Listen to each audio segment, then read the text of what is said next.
The story is about an unfortunate girl named Lee, who didn't know what luck was. When she won the lottery, she was struck by lightning and transported to the demon world where she became its princess. For some reason, Lee had always been a loser. In a university exam, she was sure of all the answers, but she didn't pass. At the store, the things that were always in bulk ran out right before she arrived. The protagonist's lover left her for her childhood friend. She cried so much, especially after her drunken father threw an ashtray at her. That's when she ran away from home. She never managed to get into her dream university. Even when the girl was sick, there was no one to buy her medicine. She tried her hardest. That's how Lee Yoon lived her 24 years. One day, on the day of her job interview, she stepped in a pile of dog shit right outside the entrance to her new job. That same day, she went and bought a lottery ticket. Lee didn't get hired at work again and decided to have a few drinks to cheer herself up. Lee decided to check the lottery ticket. She did this pointless activity as she realized that nothing could ruin this horrible day anymore. Looking at the ticket, the girl realized that she had the first place. The girl cried and couldn't believe it wasn't a dream.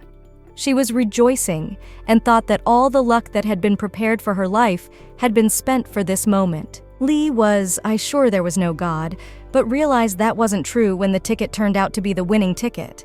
She sat by the window and began to pray, thanking God, when suddenly she was struck by a lightning strike and died. Lee conducted an internal dialogue and did not understand whether she was really dead, because who at such a time dies from a lightning strike, even in his own house?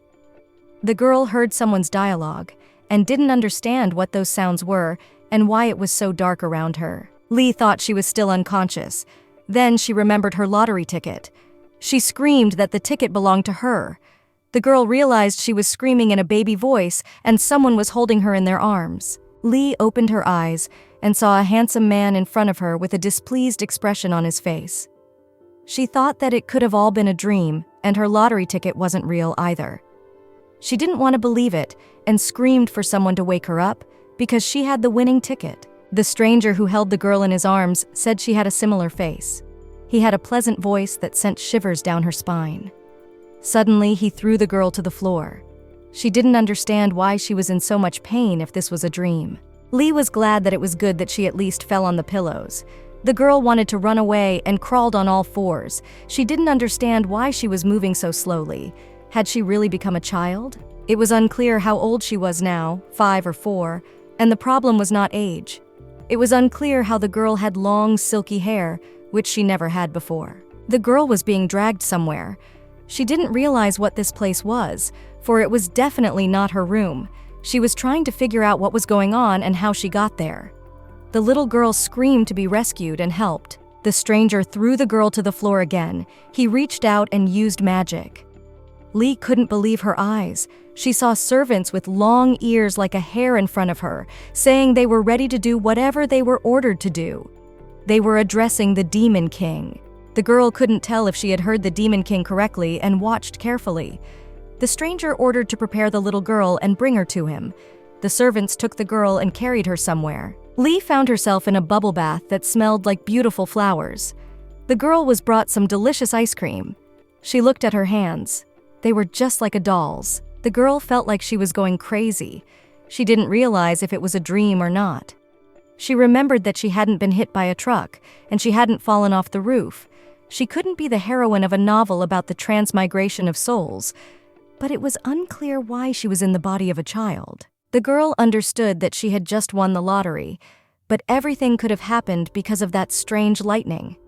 Lee didn't understand what was wrong with that lightning, but she was sure that everything happened because of it. The long-eared servants asked if everything was okay, if the water was too hot, and if she liked their touch.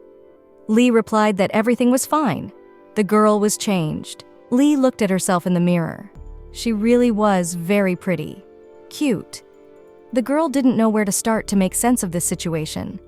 A lightning strike, transmigration into a child's body, a demon king or ear dolls that moved thanks to magic. The dolls said that the girl looked very much like Miss Acela, as if she had been reborn into the world. The girl asked who this Miss was. She was told that it was the lover of the Demon King, Acela Nincher, one of the strongest sorceresses in the world, Also the lover of the Demon King. She was so strong that many demons trembled and scattered when they heard her name. She had died over 1,000 years ago. The girl recalled the dialogue she had heard. The Demon King was told that he could have a harem of women, but he chose her because she was cursed to destroy the entire demon world and also didn't love him at all. Lee realized that she was the Demon King's love that was reborn years later. The servants asked if the girl was comfortable or not.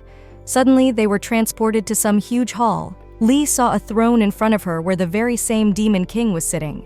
She didn't know if he would kill her or not, and realized she had to get out of there as soon as possible. The servants bowed and left. Fear enveloped the girl. She did not want to be alone with this man, but she realized that she needed to talk to him, and he had a mouth and ears, so he was capable of talking. The girl didn't know what to say to him, and went over phrases in her head about how she wasn't his long-dead love or girlfriend. She remembered again about the lottery, her first place, and cried. Her heart was beating very fast in her chest. She was worried that she might become one of those dolls. The stranger kept looking at little Lee and said that she looked a lot like her. The girl screamed that she didn't and he failed, that his magic didn't work. She told him not to even think about raising her for himself. Lee continued to yell to the stranger that she was actually a 100-year-old woman. The Demon King raised a finger and used magic. The girl's mouth closed and she couldn't say anything else. The Demon King finally spoke. He said that her name used to be Lee Yun. The girl was shocked and didn't understand how he knew. Did he finally realize that she wasn't his lover and that there was a completely different soul in that body? The girl was afraid he would kill her. He raised his finger again. The girl flew into the air and started to approach the Demon King who was sitting on the throne. The girl didn't realize if she died here, would she go back to Korea after she died? It seemed to her that he was about to kill her. The girl realized that she had the face of his lover. She decided to take advantage of that by making the cutest expression. The expression on the Demon King's face didn't change. He was still watching her intently. The girl panicked again because she did not want to die again. Lee did not understand why he was silent and hoped that the power of her pretty face had worked. The Demon King said that if the girl wanted to live, she had to forget her past life. Using magic, he changed the girl into a beautiful pink dress and crown and named her Luciana Road Moon Bloodrain. The Demon King said that was her new name. Lee realized that she could finally open her mouth and say something. She couldn't miss her last chance at survival. The girl said that if she was a princess, she was in charge here too, and the stranger continued to watch intently. It pleased the girl that she had a crown. She spent an hour looking in front of the mirror and couldn't believe that it was really her, and that this was real life and not a dream. Lee didn't understand how to accept her new life. The servants called the girl Princess Luciana. They were very concerned, fed and treated her better than when they first met. The girl assumed that the princess status was making itself felt. Lee was eating apples. They were so sweet it seemed she had never eaten them before.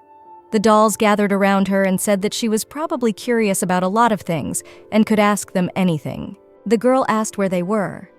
One of the dolls answered that it was the demon world of Matahari, and excluding the Holy Land, all others belong to His Majesty, absolutely all lands. In this world, everyone serves His Majesty the King. Kaon Mahana Road Demon King Moon Bloodrain. In his teenage years, he killed his father, the previous Demon King, to take the throne. He is someone who can devour any kingdom and just as easily destroy if he gets bored. He is the one who fell in love with the sorceress who came to kill him, and the one who lost all hope because of her death. He's the one who did whatever he wanted, despite the minister's resistance. Lee listened carefully and realized that the skeletons in the castle belonged to the ministers. One of the dolls confirmed and said that he had already recruited new ones, so there was no need to worry. The girl felt like she was in a black comedy. Maybe it was because he was a demon. Princess Luciana realized that he had created her in an attempt to rebirth his beloved Acela. The servant confirmed that ancient magic helped create her. The girl asked who they were. The doll said they forgot to introduce themselves. She said her name was Marianne and everyone else. They were her babies, and they were honored to meet Princess Luciana. The servant said she could order them around, but the girl didn't understand what she needed to do. The servants explained that all she needed to do was prepare for her ceremony and handed the girl some kind of document. but she had never seen letters like that and couldn't read what it said. Marianne said that she assumed it was created by special magic. The girl was still upset, but it was good to know that at least she wasn't born a commoner, and only her soul was transported to this world. It was a good thing she hadn't moved into a man's body. The girl concentrated and began to read what was written on the parchment. It said that ancient magic was able to bring to this world a creature connected to fate itself. The beginning intrigued the girl. Lee realized that this creature, it was her Luciana Road Moon Blood Rain, a girl who had lost the light of love, trapped in a world of demons. Despite all this, she could open her heart and harness the power of love. The girl didn't understand what it was. She refused to read further, even though she had already read almost everything. The servants begged the princess to read to the end. It said that she was becoming the only princess in the demon world. Lee thought she'd rather be denied a job 20 more times than read this nonsense. She was an adult after all, and didn't understand why or how she had to do all this. They say that a person gets used to everything quickly, and to all this craziness Lee got used to in just one night. Time passed, and her ceremony was one day away. All this time, the girl only slept and ate. She was also practicing her dance for the ceremony. The rabbit said she was good at it. She hoped the ceremony would go smoothly. The girl felt like it was a kindergarten matinee, though she didn't really remember how they went. Lee was beginning to get visibly anxious. Marianne sat down to her and told her not to be afraid of making a mistake, since this was a first for her. She looked at Marianne and realized that in all her 24 years of life, no one had ever said those words to her. The girl laughed and said that she just didn't want to make that person angry. Marianne replied that if he wanted to kill her, he would have done it long ago. Upon hearing of the death, the girl cried again. The rabbits rushed to comfort her and told her that he had given her his last name, which only the greatest men, the rulers of the world, can carry. Lee asked how they could be sure, since the king didn't even know what kind of person she was. Marianne replied that she was too young to realize it. The servant girl said that she had been working for the king for a very long time and could tell for sure that she, Princess Luciana, was very important to him. The little girl said she was no Acela. Marianne took the little girl's hands and said that the birth was a miracle sent to them from above that could not be repeated, so the girl should not be worried. Marianne noticed that the girl was hungry and took her to eat. In front of Luciana was a table full of dishes enough for a whole family. She decided it was okay to try it all and wished herself bon appetit. Luciana remembered what Marianne had said about her being very important to the king and didn't understand why it seemed like nonsense. After all, he had almost killed her when she made a pretty face in front of him. The girl liked the food very much and said that the local chef could safely be given 3 Michelin stars.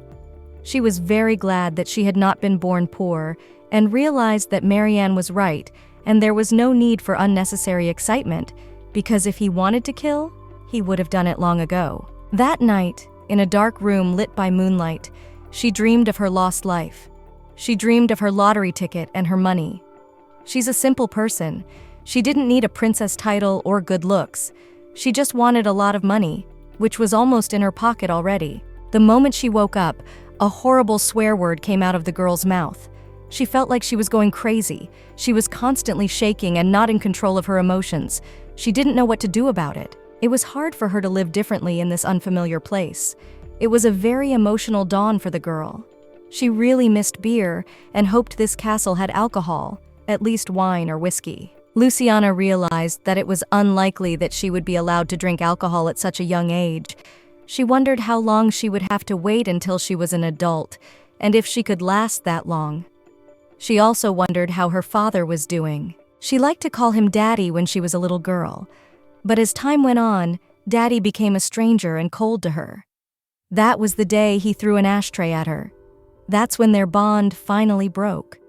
She always wanted to congratulate him on some holiday, but didn't dare to call him. Once last year, she got drunk on her father's birthday and dialed to congratulate him, but he hung up. Her father had gotten married for the second time and she didn't even know it. Her mother and father are the same, although her father was worse because her mother gave up on her from the beginning and her father gave up on her over time. The girl thought the problem was her because she was bad at everything. It was easier for her to be bullied than to fight and fight back. She thought that there was really nothing special about her, and she would never know the love of her parents. Luciana cried in her sleep. Next to her on the bed sat the Demon King, who ran his palm over her face and said that the princess should not have nightmares, and she calmed down. Coming out of the princess's bedroom, the king saw Captain Anubis. He bowed to His Majesty and asked if he really wouldn't bring her soul back. After all, it was not the soul of Mrs. Acela. The Demon King could read minds, so he himself knew everything perfectly well. He turned to the captain and said that from this second, he was appointed as the head knight of the princess, and instead of a human head, he had the head of a wolf. The captain of the Royal Knights was the second closest person to the Demon King after the sorceress Acela. He was a demon in dog form, known for his courage and loyalty. Judging by his sudden appointment as his personal knight, one could confidently tell how much the Demon King trusted him. Captain Anubis reflected on the fact that he had never looked after the child. Plus, he didn't know if she was really a child or not. This girl is a magical creature that had someone's soul in her. Anubis realized that orders were orders, and since he would be the princess's personal knight, he needed to meet her. His hair was perfectly styled and his uniform perfectly ironed. He wanted to make a good impression. The knight knocked on the princess's bedroom. The door was opened by Marianne, with Luciana hiding behind her dress. Anubis let a tear fall. It was a complete failure. After all, he hadn't even had time to say hello to her. Marianne said the princess was afraid of strangers and asked not to be offended.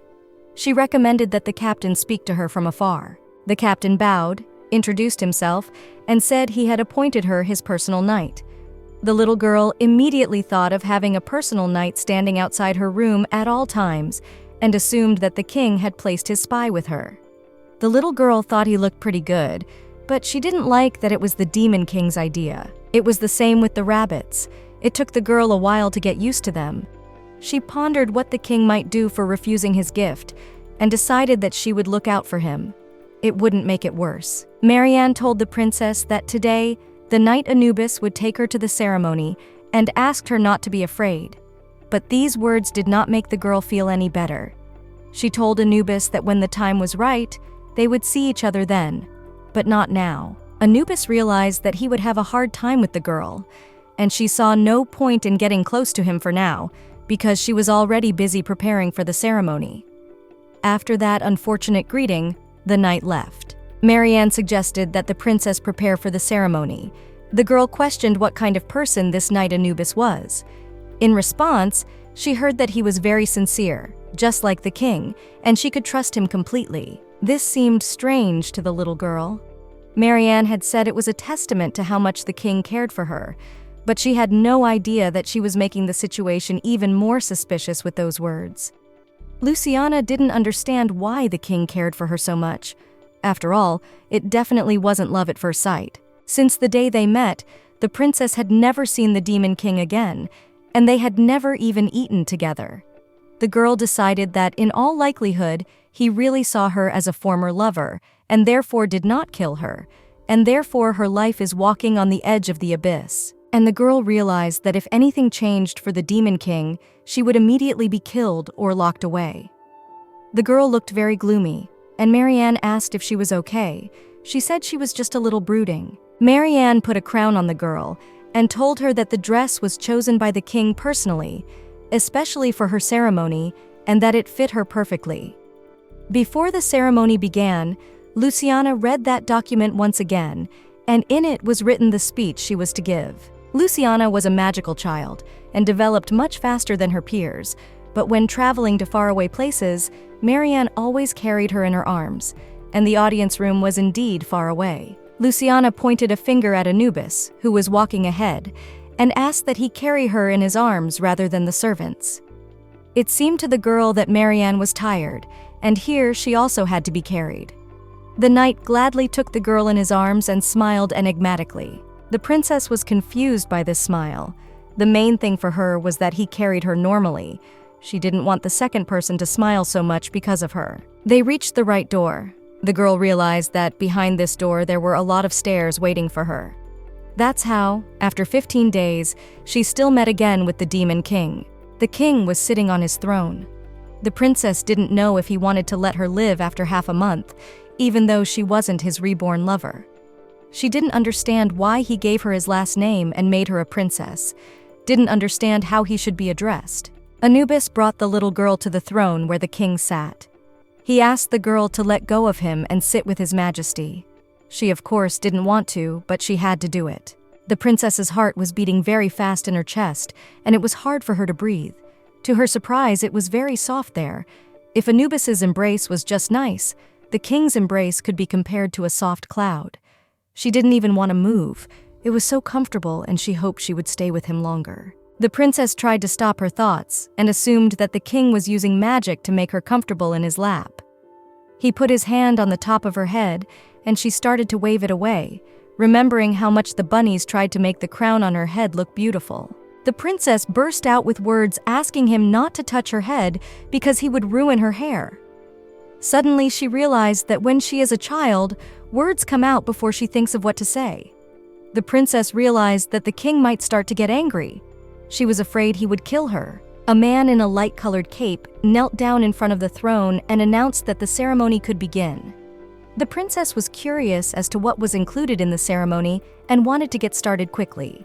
The man standing in front of the throne began to recite the spell. The whole room was flooded with bright light, and a golden halo appeared around the girl, which was similar to the one His Majesty had. The princess had heard from Marianne that such magical halos foretold fortunes and talents. They varied in size and shape, but the bigger the better.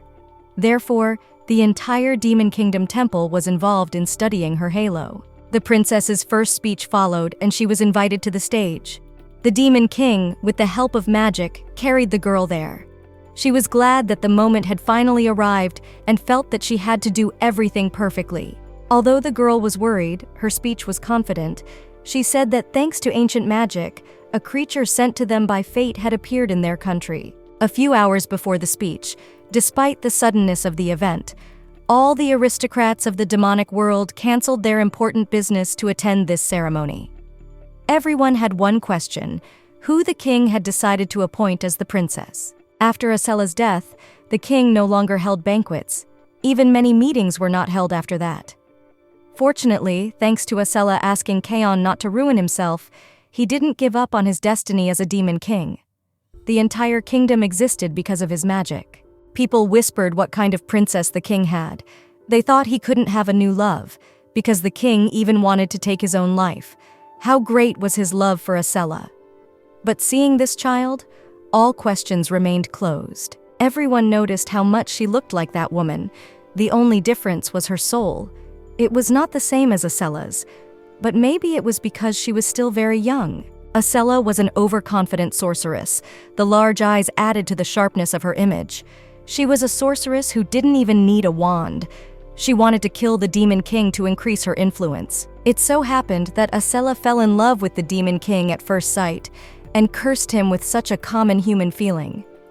But this child standing in front of everyone seemed different. The girl didn't feel Asella's life in her. She seemed very sweet. But why would the demon world want a kind princess? On the other hand, she didn't have the fortitude of spirit that Asella had. That was the point, because she would obviously be easier to negotiate with than the king's previous lover. It was because of this that the people of the demonic world welcomed Princess Luciana. In addition, no one wanted to object and cross the Demon King. No one had seen such a large halo before. It was similar to the king's halo.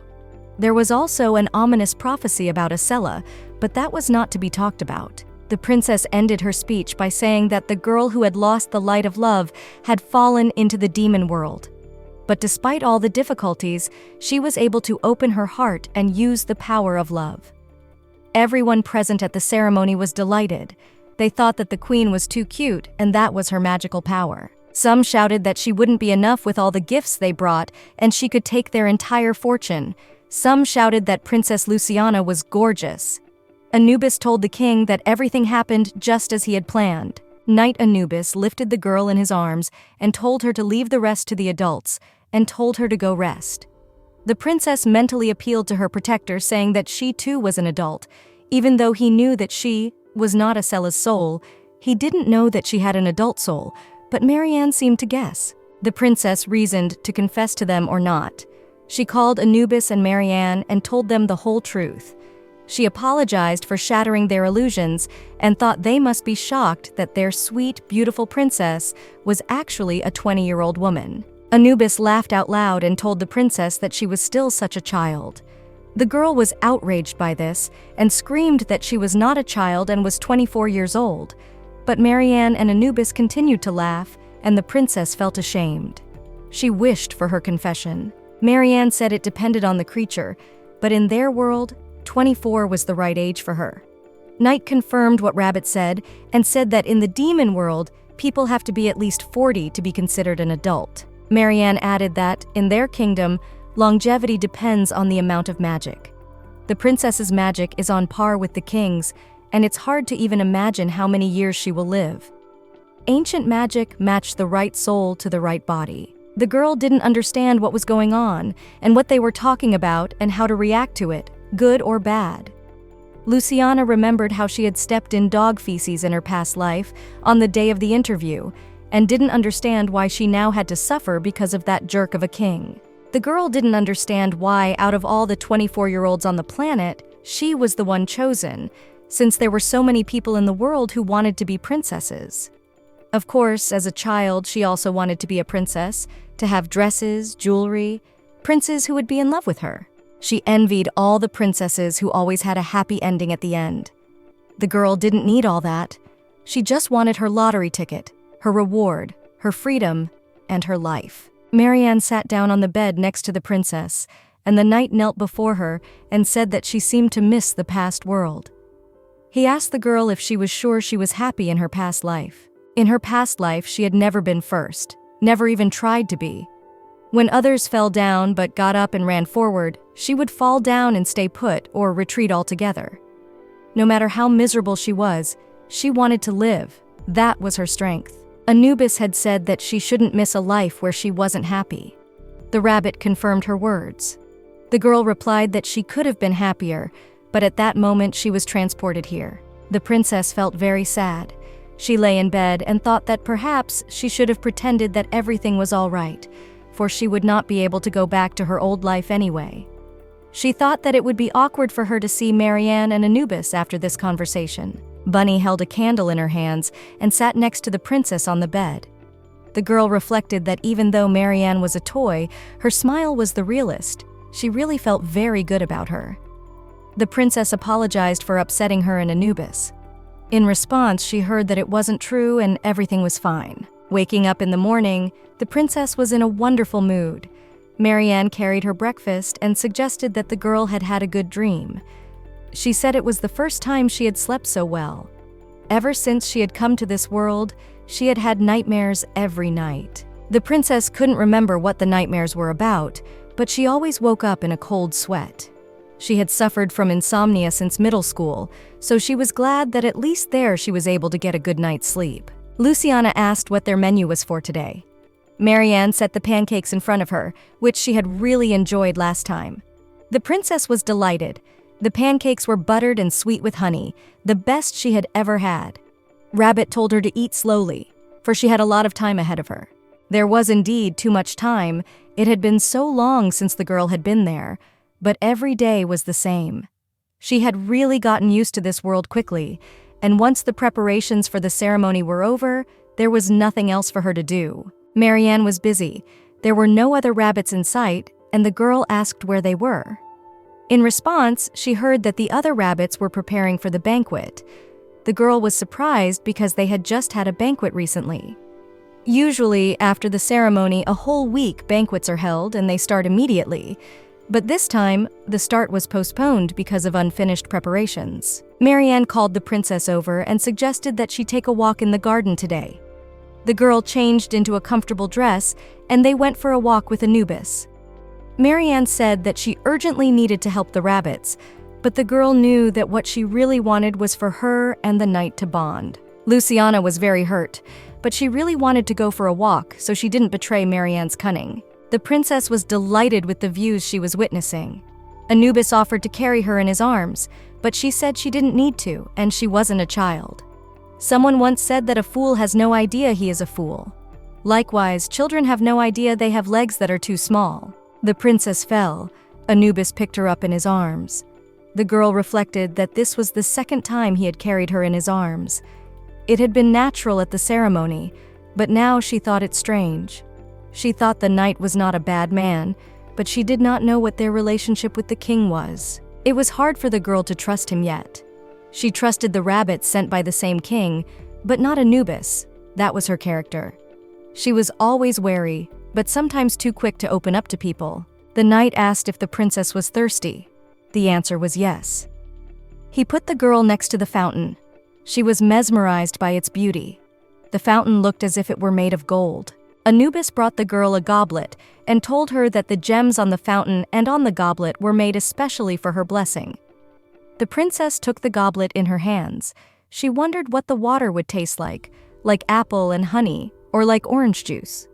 She took a sip, and it was orange juice, the most delicious she had ever tasted. The knight told her that in addition to the banquet that was being prepared, there would also be separate celebrations in honor of the princess during the week, and gold and silver from the palace, specifically, would be allocated to hold them in different parts of the country. Anubis added that the whole nation would then receive her blessings, and even small villages would praise her name. He wanted to suggest the girl to go elsewhere and held out his hand, but she ran away and hid behind a fountain. The knight realized that the girl was still afraid of him, and she did not know how to get rid of this prejudice against him, and hoped that in time it would go away on its own. Anubis took on the form of a dog and asked if the princess liked the look of him that way. She immediately ran up to him and began to examine him. The knight said that usually people are frightened by this appearance. Luciana said that dogs only get angry when they are protective and there are bad men in the world, but no bad dogs. Anubis laughed and said she was right. Their walk continued, only now the princess didn't want to run away. She pondered that perhaps she accepted the rabbits so easily because of their appearance. Anubis asked if she liked his canine appearance. The girl said yes, and remembered a puppy she had as a child. It was a very small black puppy. She remembered how much she cried when he died, but she didn't remember what happened to him. Maybe it was an accident, but she definitely remembered how happy she was at the time. The girl told Anubis that the juice really tasted good and thanked him for being the first to try and bond with her. The knight in return thanked the girl for opening her heart to him. After the walk, they went to the princess's room. The girl was eating pancakes again and chatted relaxedly with Anubis about many things. She told the knight that he was good, not as evil as the king. The knight told the girl not to be so hard on the king because he really cared about her and said it was okay to call him daddy. The girl thought it was strange, but the knight laughed and said that it was natural since she had his last name. In Luciana's mind came memories of her father throwing an ashtray at her, of how she had suffered from her relationship with him. The girl broke out of Anubis's arms and screamed that she would never call him daddy, and she didn't need a daddy at all, because she hated fathers more than anything else. The girl herself didn't realize why she reacted to such innocent words. Blood appeared on her lips, but her morale was much worse. Anubis knelt in front of the king's throne and realized that he had failed to protect the girl. She had hurt herself, and the king could take his head off right now. The demon king asked where Luciana was and immediately disappeared. While the knight went to the king, the girl was found by the rabbits, and 5 doctors were called to help her. It took 1 second to treat her, and it was unclear why they were taking so long around her. The girl was brought a magic elixir for recovery. Having injured herself, she could just drink it, but she thought the best thing for her health would be the lottery. The princess didn't want to drink the elixir because she was afraid it tasted horrible and wanted to show that she was okay, but she fainted. It was explained to the girl that her life was created by ancient magic, and even small wounds could behave strangely on her body. There had been cases like the princess, but only one. Besides, no records had been kept, and that was why they were so worried. If yesterday she was told that she would live for a long time, now they were saying that she could die at any moment. It was explained to the girl that she was a completely perfect creature, and they had never seen this level of magic before. The demon king appeared in the princess's bedroom. The servants encircled him and said they were willing to do anything for him because he had given them life, and the girl decided to pretend to be dead or asleep because she was a sick child. She would definitely not be awakened. The king called the girl by name. He had a gentle voice.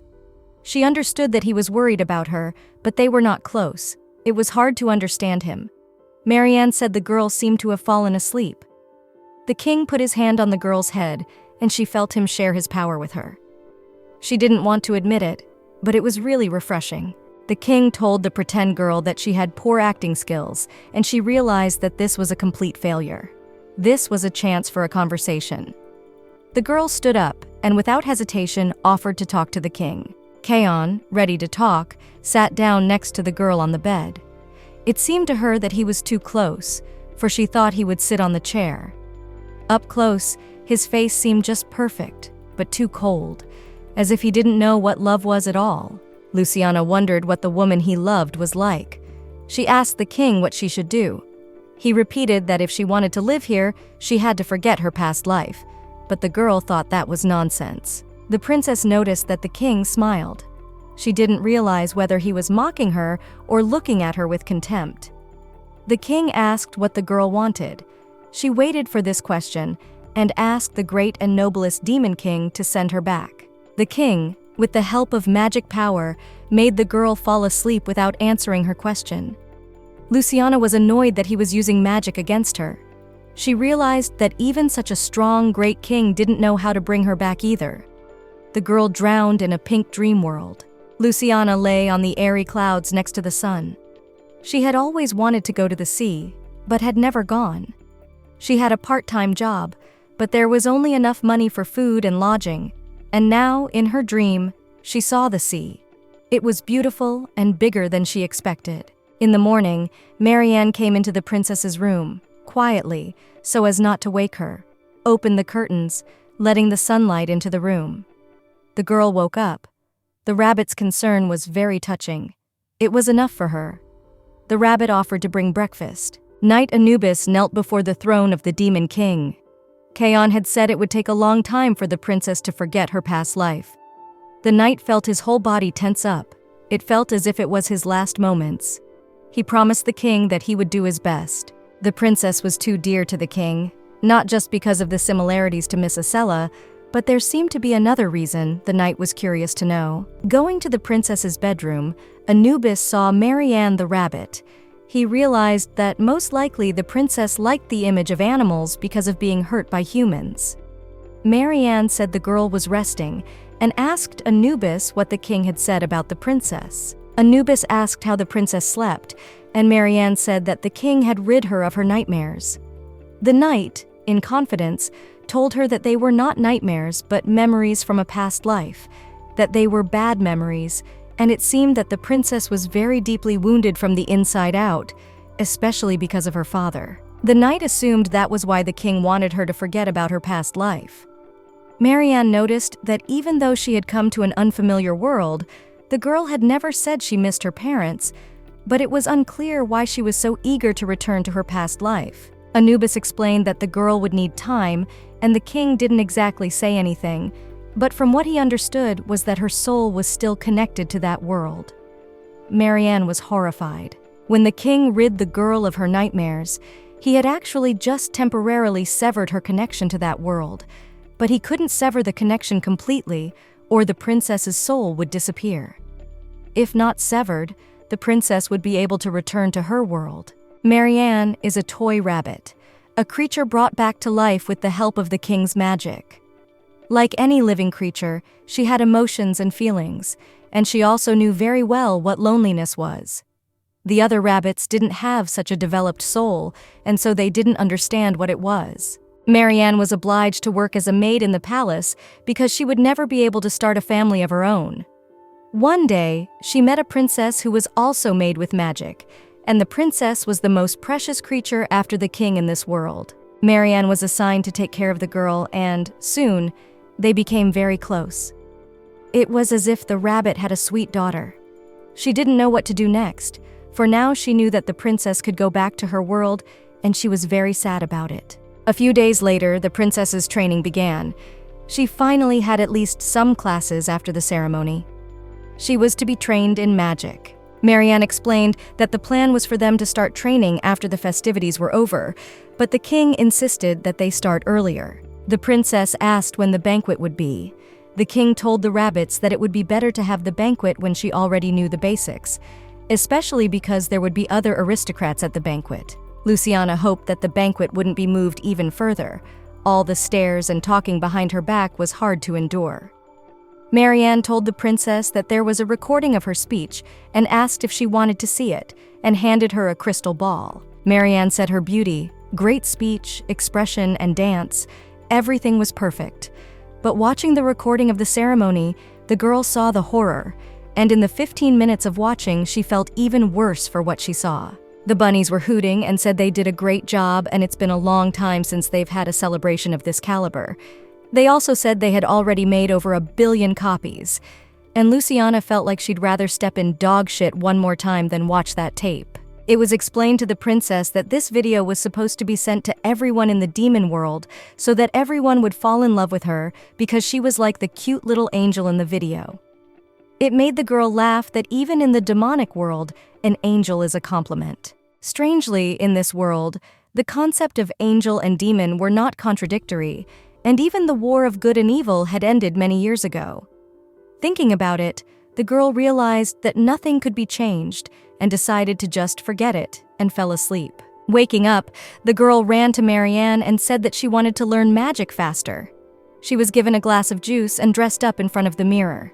Today, for some reason, special attention had to be paid to appearance. The girl didn't understand why. After all, they were going to study. Marianne said that today was her first lesson with the king.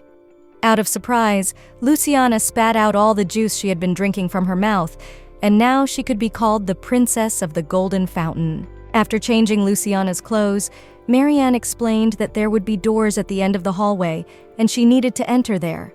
In that room, the Demon King had studied magic in his childhood. As she entered the room, the girl saw the king looking at the potion bottles. She pondered how to address the king because he was silent and did not pay attention to her, as if pretending not to hear. The girl deliberately dropped what she had in her hands, but the king did not move. She realized she could not call him Papa as Anubis had suggested, and remembered how Marianne had addressed Kaon. The girl bowed and said she welcomed the Demon King who had given her life. He asked not to flatter him or speak to him so formally. The king no longer seemed as scary to the princess as before, but that look still worried her. He gave the girl a book in her hands. She took one look at it and realized that they would indeed be learning magic. Kaon told the girl to rewrite the marked sheets 50 times. The princess was shocked by this. She thought she had such a small hand and could only hold a spoon.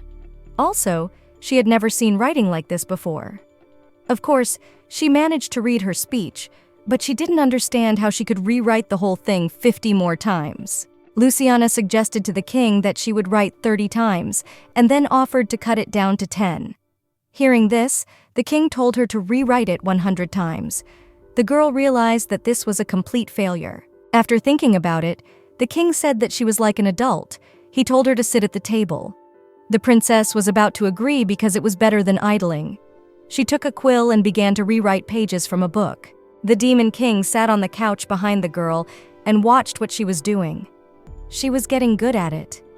Luciana realized that writing wasn't that difficult. She understood the language well by ear, speaking, reading, but she didn't think writing would be so easy either. In this book, they wrote about the power of nature outside the body and about the energy that was in the body, about different kinds of magic. For the girl, there were a lot of obscure terms, but it was even interesting for her to write. The girl noticed that her handwriting was not bad either.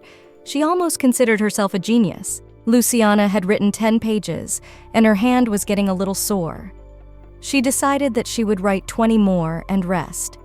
At that moment, her written sheets with the quill flew into the air, straight into the king's hands. She said she wasn't finished and told him to put it back. Using magic, the Demon King lifted the girl up and sat her on his lap. He took her little hands and started massaging her hands. The girl was very surprised. He said it was okay and lunch was ready. With his kindness, the Demon King was something like a human. Today, Luciana, for the first time ever, had to have lunch with the king. The princess really resented it. She didn't want to eat food at the same table with a man she was afraid of. She realized that there was nothing that could be done, and if she was told to eat, then she must do so. Kaon watched the girl and told her that she had a good appetite. She responded by saying he didn't have a good appetite and laughed. Luciana realized that she could eat lunch with Marianne, although she used to think that it couldn't eat since it was a toy, but Marianne told her that magic made it possible.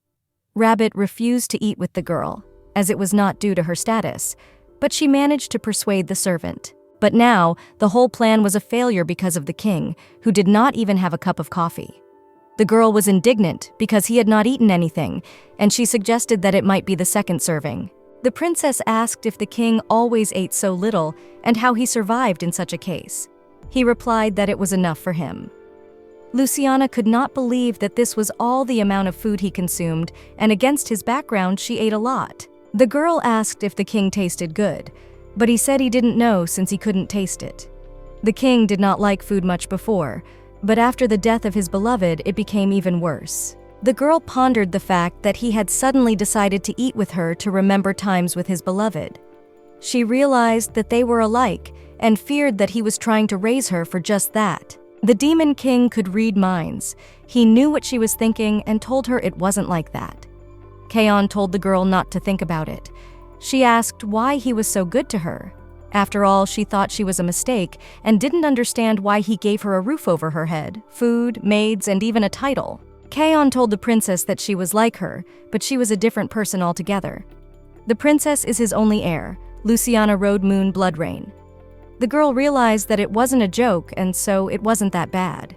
That day, she rewrote the text from the book 50 times and spent her free time with the rabbits in the afternoon.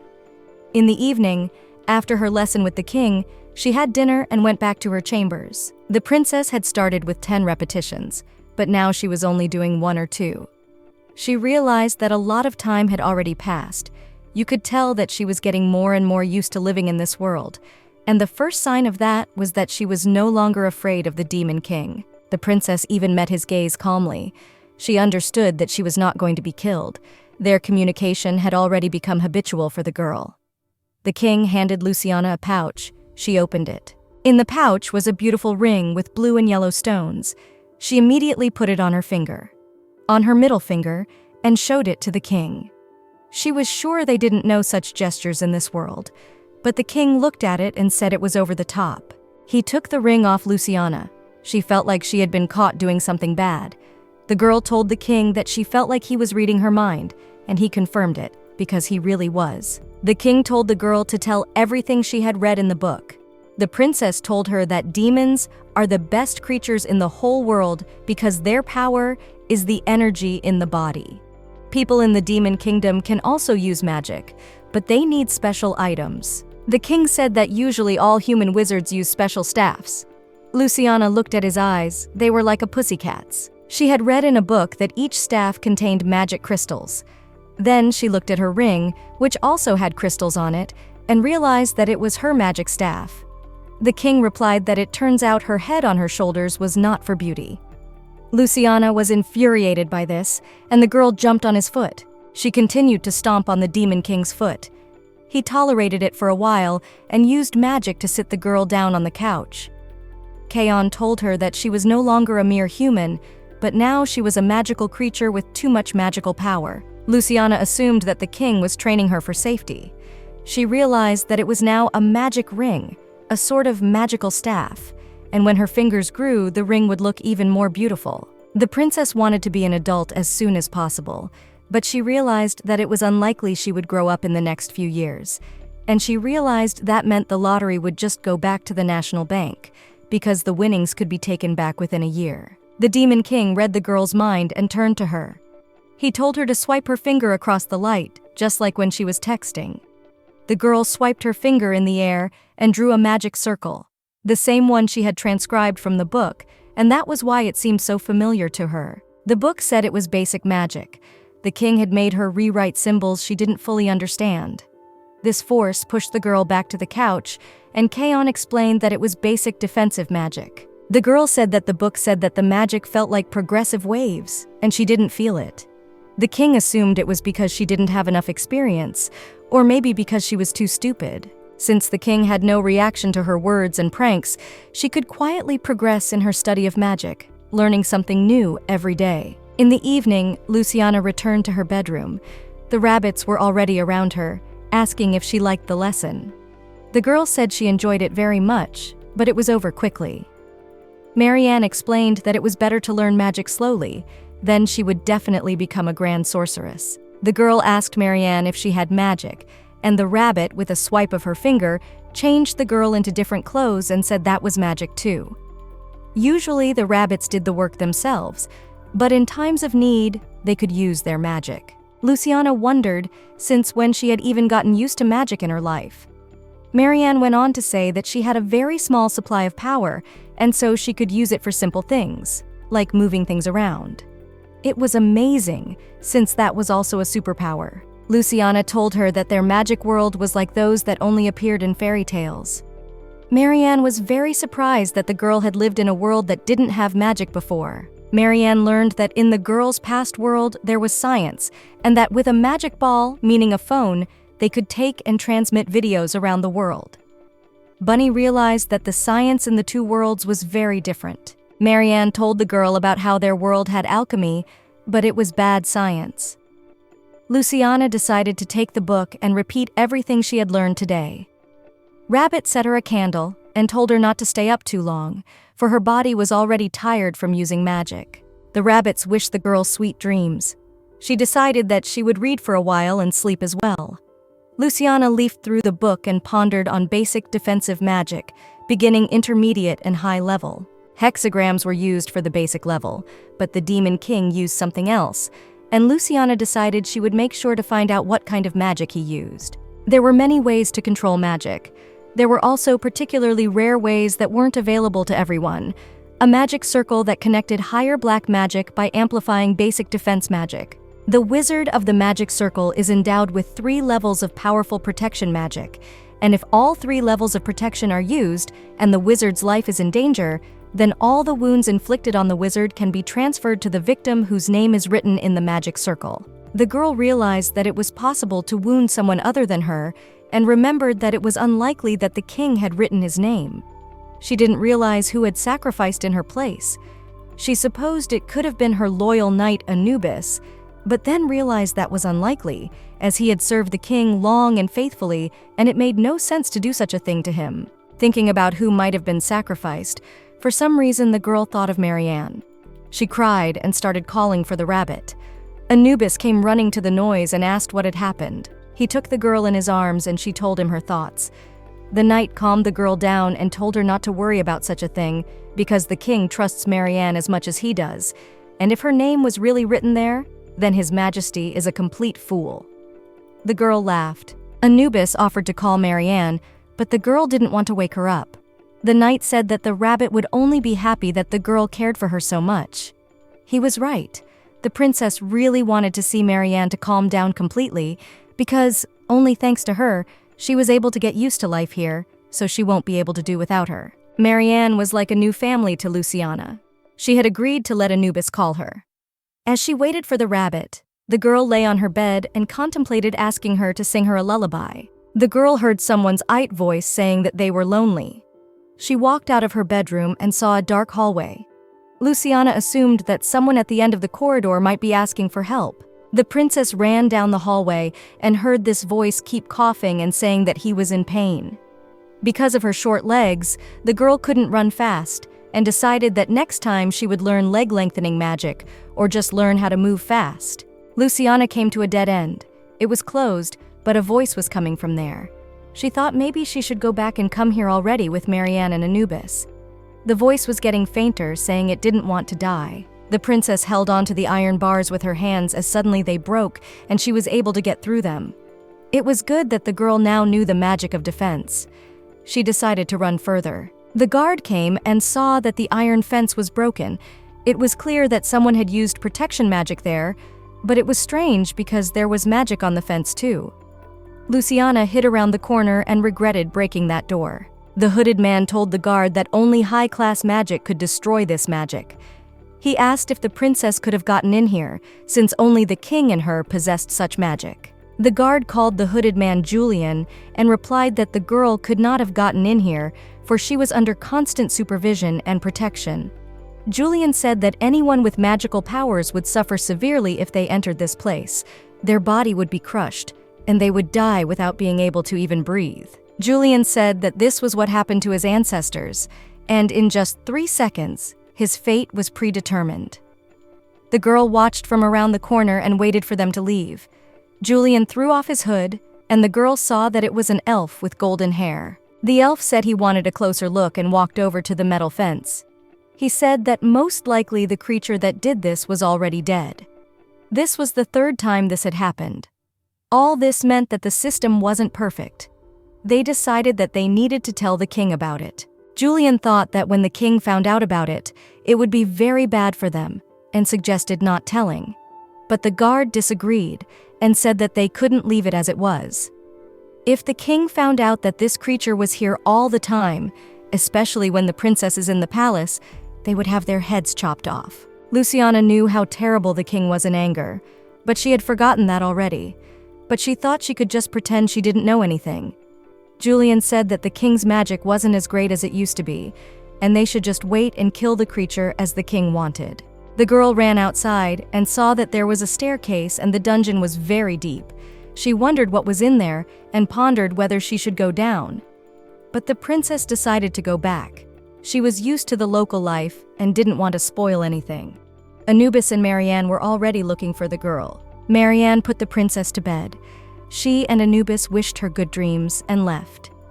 The girl pondered whose voice she could hear, but whosever it was, it could be heard that the voice was in great pain. She realized there was nothing she could do even if she went back there. The princess decided that she would need to learn healing magic, and it could still come in handy in the future. She was going to ask the king to teach it to her tomorrow. But the next day, she learned that there would be no magic lesson because the king had gone to a meeting and would be away for a few days. The girl was agreeable to another teacher, for someone must teach her instead of the king. She remembered Julian and asked to call him. Anubis was carrying Luciana in his arms, with Rabbit walking beside him. They were on their way to Julian's laboratory. From the outside, the building looked like a large botanical garden. Marianne told them that Julian was always changing locations, that he was here in the spring and fall and elsewhere in the summer and winter. Marianne said that this was the first time she would see Julian, and Anubis said that they had never spoken but had seen each other. They walked closer, and Marianne opened the door. They entered a huge glass laboratory. The guests greeted Grand Archmage Julian, and he greeted them back and said he was glad to meet them. Anubis placed the girl on the floor and asked the elf to greet the princess first. Julian showed all his courtesy and introduced himself to Luciana. His name was Julian Hazard. Although he was an elf, he had already worked as a wizard in the demonic world for many years. Normally, elves are much more closely connected to the world of angels, but his ancestors had long been banished from the sacred forest. He was born and raised in the demonic world. Many thought he was a dark elf, but still, he was able to keep the honor and nobility of the elves, as his ancestors did not practice black magic. And from the moment he was born, he could become neither a full demon nor a full elf. Perhaps that's why he was so excited about every discovery and also worked as an archmage in the palace. The princess who appeared before him seemed special. She introduced herself and he motioned for her to come to the table. They sat and talked. The girl asked if she could just call him by his first name. Julian said that the girl could call him whatever she wanted, and he would do his best to replace the king in their classes.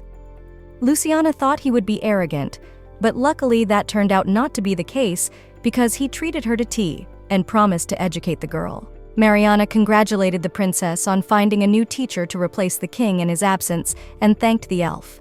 She said she would be picking up the princess after class. Marianne was worried that Julian would refuse to train such a high-ranking person, but thankfully it worked out. They began their first lesson. The elf was saying to express her wish, and the girl was asking how many times she needed to rewrite everything. Julian didn't understand what the girl was saying, and when he did, he was very pleased that she had rewritten his creation 50 times. The girl was glad that she didn't have to write anything, and thought that the jerk king was just mocking her. She decided that she would get back at him for that. Julian had told her that magic was usually studied when one had already decided on its direction, depending on one's skills. The girl's magic was enough for any direction, and he asked if perhaps she herself would like to study any of the directions. The girl shouted happily that she wanted to study healing magic, But it was clear from the elf's face that there was some problem. He told her that healing magic was mostly practiced in the angel world, while demons messed around with destruction magic. Luciana said she didn't want to learn destruction magic and didn't see the point in breaking something if it had to be repaired anyway. Julian explained that demons have a hard time learning healing magic anyway, and usually just improve their defense magic. She remembered that when she had hurt herself, a healer had come to her. The elf told her that it was very rare. Only 2% of all demons have healing magic. Luciana was already getting upset that the elf wouldn't be teaching her healing magic. He said it was much easier to kill than to heal someone. Destruction magic is similar for all worlds, so he could easily teach it. Healing magic is much more complicated, and they would have to study it for a long time. The girl asked what to do next. Julian said he could teach her how elves do it, since she is not an ordinary demon, but the only princess of Matahari. He asked if the princess would like to learn elven magic. She gladly said yes. Suddenly, the princess found herself under a waterfall of cold water. Julian told her to hold on and told her that she was doing great. At this point, already the girl was ready to drop everything and go to the healers than to endure this hellish suffering. The elf made the girl some warm tea to keep her warm, but she thought she would die under the cold waterfall. Julian said it wasn't that bad and asked if she felt the energy of the water. The girl replied irritably that of course she felt it from head to toe. The elf said that the waterfall was very strong, but it couldn't overpower her, and she just had to sink to the ground. That was the flow of existence. Julian took a knife and cut his palm. He continued to explain that when the flesh comes in contact with the flesh, you have to think of the flow of water and immediately use your powers. Julian kissed his wound, and it immediately healed. He said that the princess could start with a kiss, and then she could move on to touch, or even a look for healing. Luciana was surprised that elven healing magic held on kissing and asked how many lessons it would take to heal without kissing. The elf replied that it all depended on talent, and the girl had plenty of it. He suggested that it would take about 100 lessons. The princess didn't really like this magic anymore and would rather stand under the fountain. But the girl remembered that right now, in those cellars where she had been at night, someone was in pain. Julian held out a cut finger to the girl, and she kissed it, and the wound healed. The elf told the girl that her power had its own pleasant flavor. That was the end of their lesson with Julian, and Marianne came to take the princess away. She received a magical book of elves and a cookie as a memento from the elf. Julian seemed very nice to the girl, so she began to wonder if she should ask about the dungeon. She remembered that he wished the owner of that voice dead and was hardly going to help. Luciana stabbed her finger with a needle and kissed it to heal it, and the defense magic the king had taught her didn't activate for such minor wounds, so she was able to continue learning and practicing in peace. She had to suffer a little, as she had to poke herself with a needle every time, but she was used to it by now. Luciana had a special elixir from the healer, and if she wanted to get it, she would have to tell Marianne about what was going on in the dungeon. She thought it was better to do it later and wanted the rabbit to be safe. The girl made a plan. She was able to be alone at nighttime, asking Anubis to call Mary. She asked for a night snack, and so she had a little more time to escape. The girl went down to the entrance of the dungeon and saw that in just one day the metal fence had been repaired again. She realized that if she broke the bars, Julian and the guards would come again. But there was no other way, and the princess went on the attack. She broke the metal bars the first time. Luciana ran down the stairs and thought she could heal the creature before Julian came and hide. In the darkness, the girl stumbled and fell. She kept hearing the voice, and there was even less power in it. She wished he would wait for her. The iron bars were in the girl's way again, and she tried a second time to break them, but all in vain. She felt as if her head was about to explode with pain. A voice asked who it was coming, and she identified herself as the princess of the demonic world. Luciana, for the second time, was reborn into a fantasy world and became a princess, a girl whose life was devoid of worries. It could be said that she had even lost touch with reality. Rising up, the princess saw a huge cage and chains. The princess looked at the chains and the cage and realized that they were needed to contain just one person and assumed that he could be very dangerous. It was quite dark, but she could see that there was a child inside the cage. The girl speculated that he might be only a few years older than her. The person inside the cage asked who she was. When she heard his voice, she was convinced it was a child and couldn't just turn a blind eye to his suffering. The princess asked not to be frightened and said that she came because she heard him crying. She told him that she had magic, and if he was in pain, she could heal him.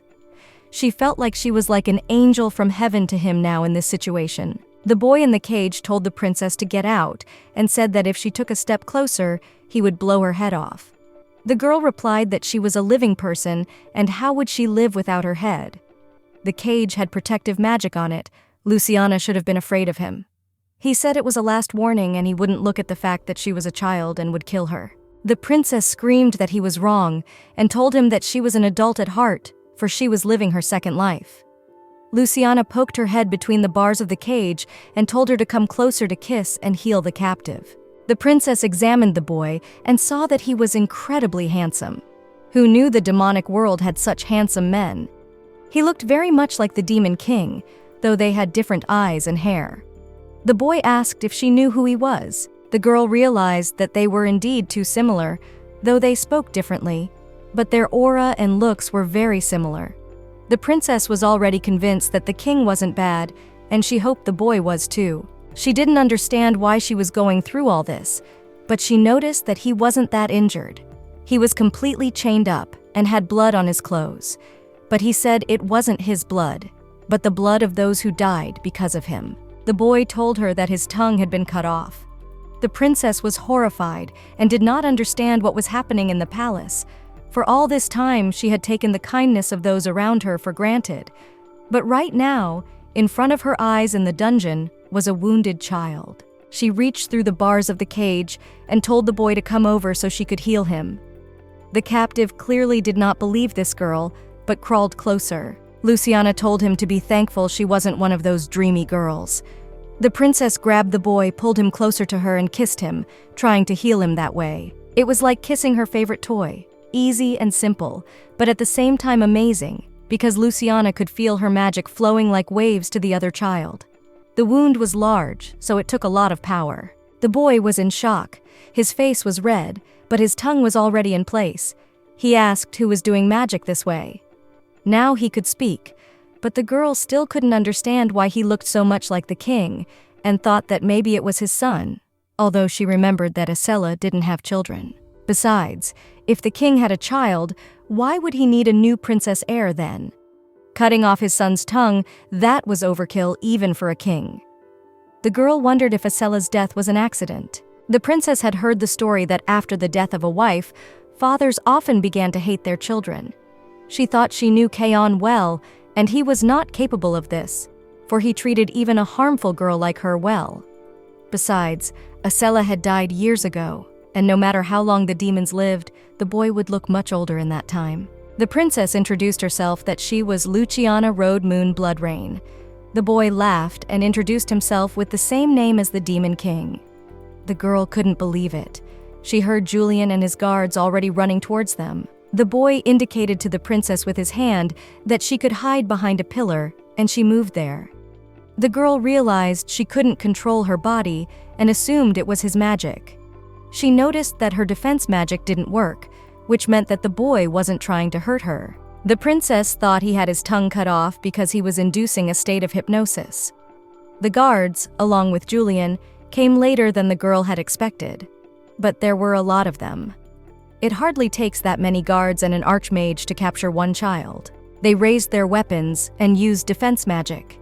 The guards spoke of finishing the job before the king returned, must hold out until reinforcements arrived.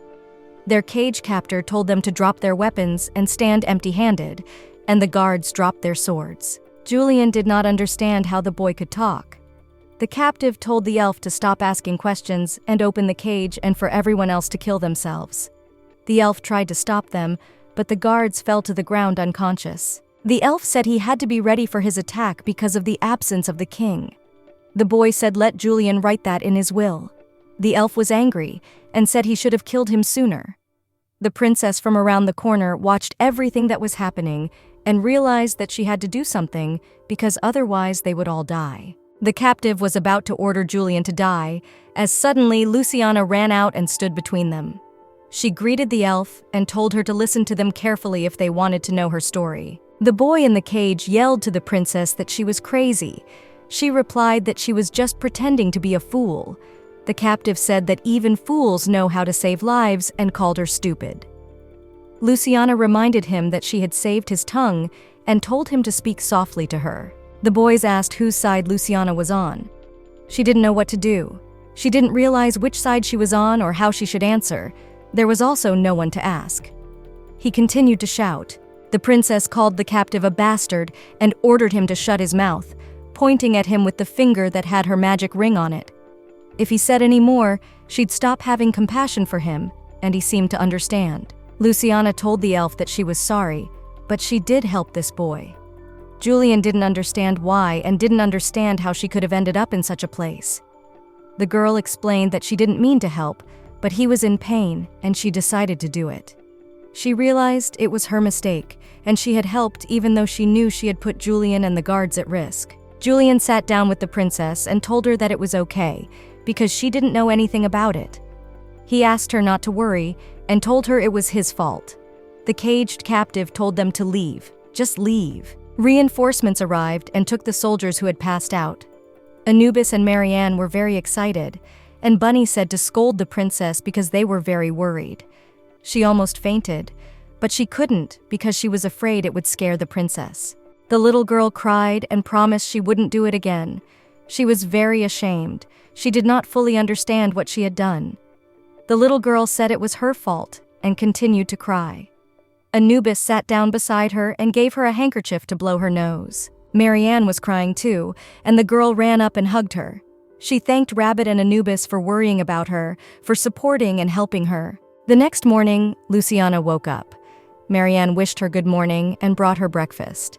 There were many of the princess's favorite foods, such as a big special sausage. The princess thought Marianne would be upset after yesterday, but she looked happy and didn't seem to be mad at the girl. Bunny said it was amazing because yesterday's events had helped them bond. The girl was glad that Marianne thought so too. Sometimes bad things aren't so bad. Bunny told the princess that she loved her very much, and when she went missing last night, she experienced a lot of different emotions. Marianne put her palm on the princess's cheek and said that when she's around her, she doesn't feel like a doll. She feels like a mom. Luciana replied that she felt the same way and called Marianne mom, and they started hugging. A real family doesn't have to have the same blood, but the princess couldn't call my mom. She was reminiscing about her mother who had abandoned her in her past life and didn't know why she had negative emotions towards Marianne. The girl told all her experiences to the rabbit, and she understood her. She realized that she was already unique to the princess. Luciana asked about the plans for the day. The princess suggested that the rabbit make lunchboxes and give one to Anubis and the other to Julian. Mariana understood that it was a sign of apology and supported the girl's idea. While they were busy, they needed to find something they would eat and something that was easy to prepare. Luciana remembered the boy in the cage and said he must be hungry too. Bunny said to make another lunchbox, listen carefully to Julian, and then they could go down to the basement if he would let them. The princess was very glad that Marianne was always on her side. They got out different foods and chose what they would make sandwiches out of. The girl decided that she would show the level of decorator she had achieved in her past life. The princess gave Anubis his lunchbox. He was very grateful to the girl and said it was a work of art. Marianne confirmed and said that the little girl had powers. Anubis was hungry and ate all the sandwiches. The knight took the little girl in her arms, and she told her to carry her further too, to the next customer. They made their way to the elf Julian's laboratory. The wizard thanked the girl for the lunchbox and said the tomatoes looked delicious. Marianne told her not to look at the appearance and promised the elf that they were indeed delicious. And if he didn't believe it, he could ask Anubis, who stood stone-faced, about it. The elf assumed that the princess was bribing him with food and asked if she had forgotten about the boy in the basement. Julian understood that the kind princess wanted to help the sick boy, but the problem was that for the elf to do so would mean committing a crime. The elf didn't realize if he could take on such a responsibility or if he should just run away so he could move on with his life in peace. Marianne told the elf that she wanted to know all the details of how all this was going down. The elf had told Miss Marianne that this was indeed an unusual case. Sir Anubis knew about it too, and he was even closer to His Majesty than anyone else. Julian asked if he would stop the princess if he guessed. Anubis hoped that the elf would take full responsibility after all this had all happened and needed to be dealt with, starting with the princess's curiosity. The girl was outraged and wanted them to admit that this boy was a clone of the Demon King. Marianne calmed Luciana down. Julian said that this was a Demon King clone who was rumored to be a training variant on how to create a princess. The girl suspected he was created from ancient magic just as she was. Julian said he was a creep, and everyone thought he was going to die soon, so they had to do the cloning again. Luciana realized that this boy could also be a lab rat, in experiments to revive Acela. She suspected he was her brother, or they were at least of the same race. The elf said that was absolutely not the case, and the princess was the only daughter of His Majesty, the only successor, the only world of demons. Julian asked the girl not to say anything about this to the king. Luciana realized that if she said anything, the elf would be told off or die. Marianne wondered how such a dangerous thing could be on the princess's palace grounds. Julian had said that it was difficult for him to control the boy with his power, but in the basement of the princess's palace, where the Demon King's curse was strongest, even ordinary breathing would cause him suffering. If this boy had been brought to the elf's laboratory, he would have died before the cage was destroyed.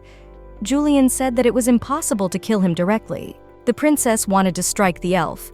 Anubis, not thinking long, did so. Marianne would cover the girl's eyes and tell the knight that it was a good job, and Julian was completely irresponsible. The maid wanted the king to punish the elf. Luciana realized that now was the right moment to ruin everything. She screamed and told them to end the fight. Anubis let the elf go. The princess walked over to Julian and hit him on the head, telling him that this was his punishment. The girl said they needed to calm down and listen to her. She was going to take the lunchbox to the basement. Anubis told the princess that it was completely impossible because she might get hurt. Luciana said it was the princess's orders. She mentally asked Anubis for forgiveness. The girl realized that this caged child was created by magic, just like her, so they had to meet again. Julian said that no one seemed to care about his opinion.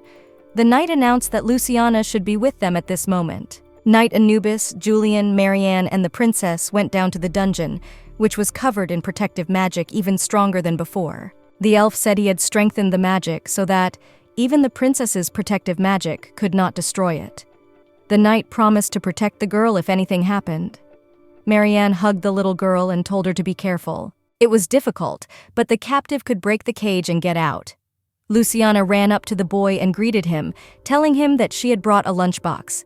In response, he told him to leave. The princess said it was a free handmade lunchbox, and these sandwiches were impossible to resist, plus they were attractively decorated with tomatoes. The boy thought the whole thing was crazy, and didn't even look at Luciana. She kept saying that this lunchbox was deliciously fresh, and if he didn't take it, she would eat the whole thing right now. The boy said they could play place if everyone else left. The princess explained that she had been begging Julian, Anubis, and Marianne to come here for a long time, so it was hard enough. The elf realized that the girl was talking to the boy in the cage through a telepathic link. The captive thought Luciana was just as noisy as everyone else. The boy applied magic to the elf and the knight, and they passed out. The princess told him to stop doing that and begged Anubis not to die. The boy said they were only fainting, and even if he tore them to pieces, it would not give him pleasure. He loosened the bars of the cage, telling the princess that she was the one who gave him strength when she kissed him. The girl was terrified, holding her hands to her head. She felt like she had lost her mind. The princess really felt sorry for the way things were going. The captive asked if he would get his lunchbox. Luciana thought it was suspicious, everything that was going on. Princess opened the lunchbox and said it looked amazing. The boy wondered if he should lie or still tell her the truth. Luciana realized that the sandwiches weren't decorated that well, and the whole thing looked like mush. There were empty seats in the lunchbox because the princess had discreetly eaten some fruit, but she didn't want to be scolded and asked the boy to compliment him. He responded by saying that this sandwich was just as delicious as she said it was. The bunny doll's cooking skills weren't so bad. Luciana was proud that she was making these sandwiches too. The princess turned to a boy named Kaon.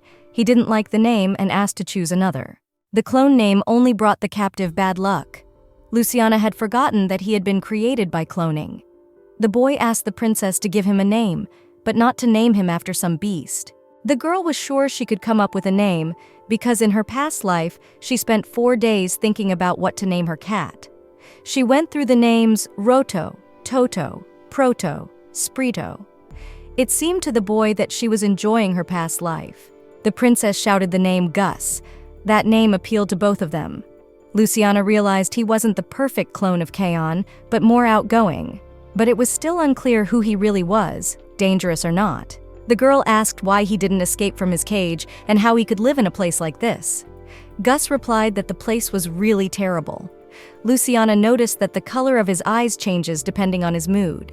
The princess said that the prisoner should run away rather than stay here, and if he does, she promised to pretend as if she knew nothing. If Gus stayed, Mashin would kill him. The boy replied that he had nowhere to go anyway. Luciana didn't understand how he could say that, since he clearly needed help. Gus told the girl that she was called a princess, so she could be Kaon's daughter, even though she didn't look like him at all. Luciana replied that that was correct, and she was not the daughter of the Demon King. The boy held out his hand to the princess and offered to leave this place with him. The girl said that he should leave, not her. Gus said that he was only a clone, and everything that happened to him could not be called his memory. Things are different now. The boy has met the princess, and she is still in his memory. He said he would wait for her. Gus's magic was so strong that Anubis and Julian's memory was altered, and they thought they were watching their conversation. His magic destruction skills had impressed the princess, and now the boy was also able to alter someone else's memory. Thankfully, everything was resolved. Luciana was very worried about her future. It was time for dinner. The princess asked the elf to go to lunch together. Since Julian had been found out that he was helping Luciana get closer to Gus, he was forbidden to do anything unsupervised as before. Marianne whispered to the girl that she would give the elf the worst food. She still wanted revenge. It was a small punishment out of compassion, and Mashin would make Juliana much worse. The party that night went great. No one escaped Marianne's fury. Much had passed that day, and much had happened. Luciana planned to bring Gus something else to eat tomorrow. As she fell asleep, the princess pondered what she should do, whether she should continue to go down to the dungeon, even if only temporarily. She always had to ask Marianne, Anubis, and Julian for that. The girl didn't want them to be in danger. The prophecy of collapse had begun. As long as Luciana had the chance, she asked Marianne for all the news about the Demon King, but the maid always refused. The princess was really looking forward to his return and kept asking if he was back. At night, the girl decided that the Demon King must save Gus. If the boy was part of the Demon King, then Kaon would not harm him and would save him. Marianne confirmed that His Majesty was capable of many things. Luciana thought the Demon King was a real hero. Only the strongest Kaon could handle all the problems. The princess worried and pondered all night. Marianne agreed with her thoughts. The girl drank juice and pondered that orange juice was also delicious, but tomato juice was better. The maid asked the princess exactly how she would ask the Demon King, making a cute facial expression of persuasion. The beginning of a new legend of the Princess of the Blood Fountain. The princess realized that if she asked the Demon King properly, he would send her to another world. Marianne said that wouldn't happen. The princess was sure that even if the Demon King didn't kill her, there was no guarantee that he would help. Marianne thought the best strategy was to make a nice face. Luciana thought the maid was wrong. The girl had thoroughly discussed her first encounter with the Demon King with Marianne. They talked about what exactly the princess should say, and came to the conclusion that acting cute was not an option. Marianne was sure that things were different now. She reminded the girl how the Demon King had taught her magic and said he must love her very much. Luciana agreed, but realized that from the look in Kaon's eyes, nothing was clear, and it looked like he didn't know how to love. The princess did not believe that the Demon King had tender feelings. Marianne understood and knew what the girl was thinking. She put her hand on Luciana's head and let her feel how much the Demon King was in love with Asala. Kaon would be happy even just to die in the arms of his beloved. Luciana could feel how madly in love he was. She stood up abruptly and ran to Anubis to ask his opinion as well. Anubis, like Marianne, said that it would take a pretty face to persuade the Demon King. The elf said the same thing. The princess was very annoyed by all of this because she realized that the Demon King was not easy to deal with, but no one wanted to tell her that. Julian asked the girl to spare him in case her pretty face worked. Luciana thought that no one was telling her the truth and she should ask Gus. After all, he is a copy of the Demon King and he should know better. The princess ran to the dungeon, taking a lunchbox with her for the boy. Gus said she was early today. The girl told him that she had a plan that was very important to him as well. Luciana told her plan and asked the boy what he thought about it. Gus put a shrimp in the princess's mouth and said that it wasn't such a bad idea because a daughter who acts like that with her father would melt his icy heart. The princess was angry, for she thought that her cute behavior would lead her to her grave. The girl herself did not believe it. No one wanted to be blown away a second time face to face. Gus said they should just try it. The boy told Luciana to try to make a cute face, and he would give his verdict, looking from the outside. Gus was a carbon copy of the Demon King and thought that their feelings were probably the same. The princess, rehearsing her conversation with Kaon, asked Gus. She had no choice in the matter. The boy laughed in response, and Luciana was just horrified at this reaction. She tried to beat him with her little fist. Gus tried to stop laughing and asked why the girl was stroking him with her fist. Offended, she crossed her arms over her chest and turned away. Seeing that the princess was offended, the boy said that she shouldn't make such a cute face for the Demon King. The girl agreed, because finally someone else's opinion matched hers. Gus asked to make that facial expression only for him. Luciana decided that she would write a presentation and show off her skills. She decided to write a fairy tale about a benevolent and all-powerful Demon King and a poor princess. Though unexpected, the story could be filled with pleasant words, and the princess hoped it would work. Luciana was already finishing the last sentence. Days of hard work had yielded results. At that moment, Marianne burst in and said that the Demon King had returned. The princess put a stop to writing the tale. Everything was ready. The girl, accompanied by a knight and a maid, went to meet the Demon King. Anubis offered Luciana to carry her in his arms because it would be faster. The girl agreed. They arrived at the audience hall. The princess did not like this place at all. This hall reminded Luciana of her first day here. While she hadn't seen the Demon King, she realized that quite a lot had changed since her arrival in this kingdom. The princess looked at Kaon. He was handsome, radiant, and called her name affectionately. Anubis released the girl and she ran into the arms of the Demon King. Luciana was very happy to meet him. Anubis and Marianne wiped away tears of emotion as they watched the reunion of father and daughter. The princess realized that everything was wrong, and it was just a plan to charm the Demon King.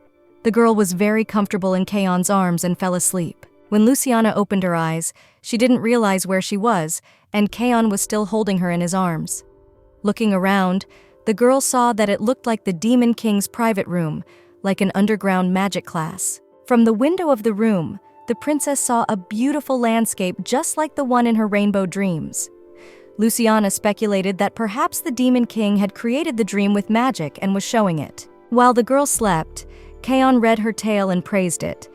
It was a letter in defense of Gus. It has quite a lot of bone-talking words in it, but the princess asked to pay attention to this letter because she really thought it ended up being excellent. The Demon King said he read it all, but Luciana didn't understand why he wasn't answering anything. She asked if he would honor her request. Kaon said she wanted the Demon King to let her copy live freely in this country. The princess realized that it was unlikely that he wanted to help her, and realized that she could not give up. She had to convince him. The girl told Kaon that he is not Gus, and they are very different, just outwardly similar. They may look like the same person, but the characters are very different. Kaon hesitated for a moment. The princess hoped he realized that she wasn't just a child with a silly, childish mindset, but a grown woman with a convincing argument. Lately, it seemed to Luciana that mentally she was degenerating more and more. The Demon King said that the boy in the cage had his childhood memories, so he didn't want to. The princess screamed that he had created him himself and was now making him suffer. It seemed like Kaon didn't care at all. Luciana was already upset, and the Demon King said that the matter shouldn't concern her at all. The girl screamed that this child was just like her, created with ancient magic. The princess told Kaon that she and Gus were not what he wanted, and if she was unlucky, she would live in a cage like this boy, and this joy and love between them would not exist. The girl begged for her captive to be released. Luciana cried and tried to threaten the Demon King. She wanted to say something cool to convince him, but she didn't have that kind of power, and neither did Li Yun in her past life. The princess said that if Kaon didn't free Gus, she would eat only candy, or stop eating and drinking altogether. If she was a strong princess, she would simply force the Demon King to do it. Despite the girl's tears, the Demon King didn't react in any way. He was calm, as if he knew she would cry. Kaon walked over to the princess and wiped the tears from her eyes. He said that apparently she was the one who gave him the name Gus, like a name for some kind of cookie. The princess said the boy liked the name. The Demon King thought the name was liked because Luciana came up with it. The girl asked what would happen to Gus. Kaon said she had spelled everything right in her fairy tale and stroked the girl's head. He promised he would make it the way she wanted it. Luciana couldn't believe that the Demon King had agreed. The girl asked if the king knew not to take back his words. They sealed their agreement with pinky fingers. Kaon knew it was a plan of his persuasion. Luciana was confused. The question was very sudden. The girl thought her letter AJH so strange. She realized that now it was necessary not to be silent, but to say something. The princess wanted to give in to her emotions and start to get indignant, but she remembered Marianne and Anubis's words about being cute, and it always worked. She made as cute a face as possible. Kaon looked at Luciana carefully and said she should think about it again. The girl was angry and memorized everything. She thought that the time would come and she would still prove herself. The Demon King ruffled the princess's hair. He hoped that after today, she would want to become stronger. Kaon had told Luciana that if she was strong herself, she would no longer need to ask for his help. At that time, the princess didn't understand what the Demon King meant.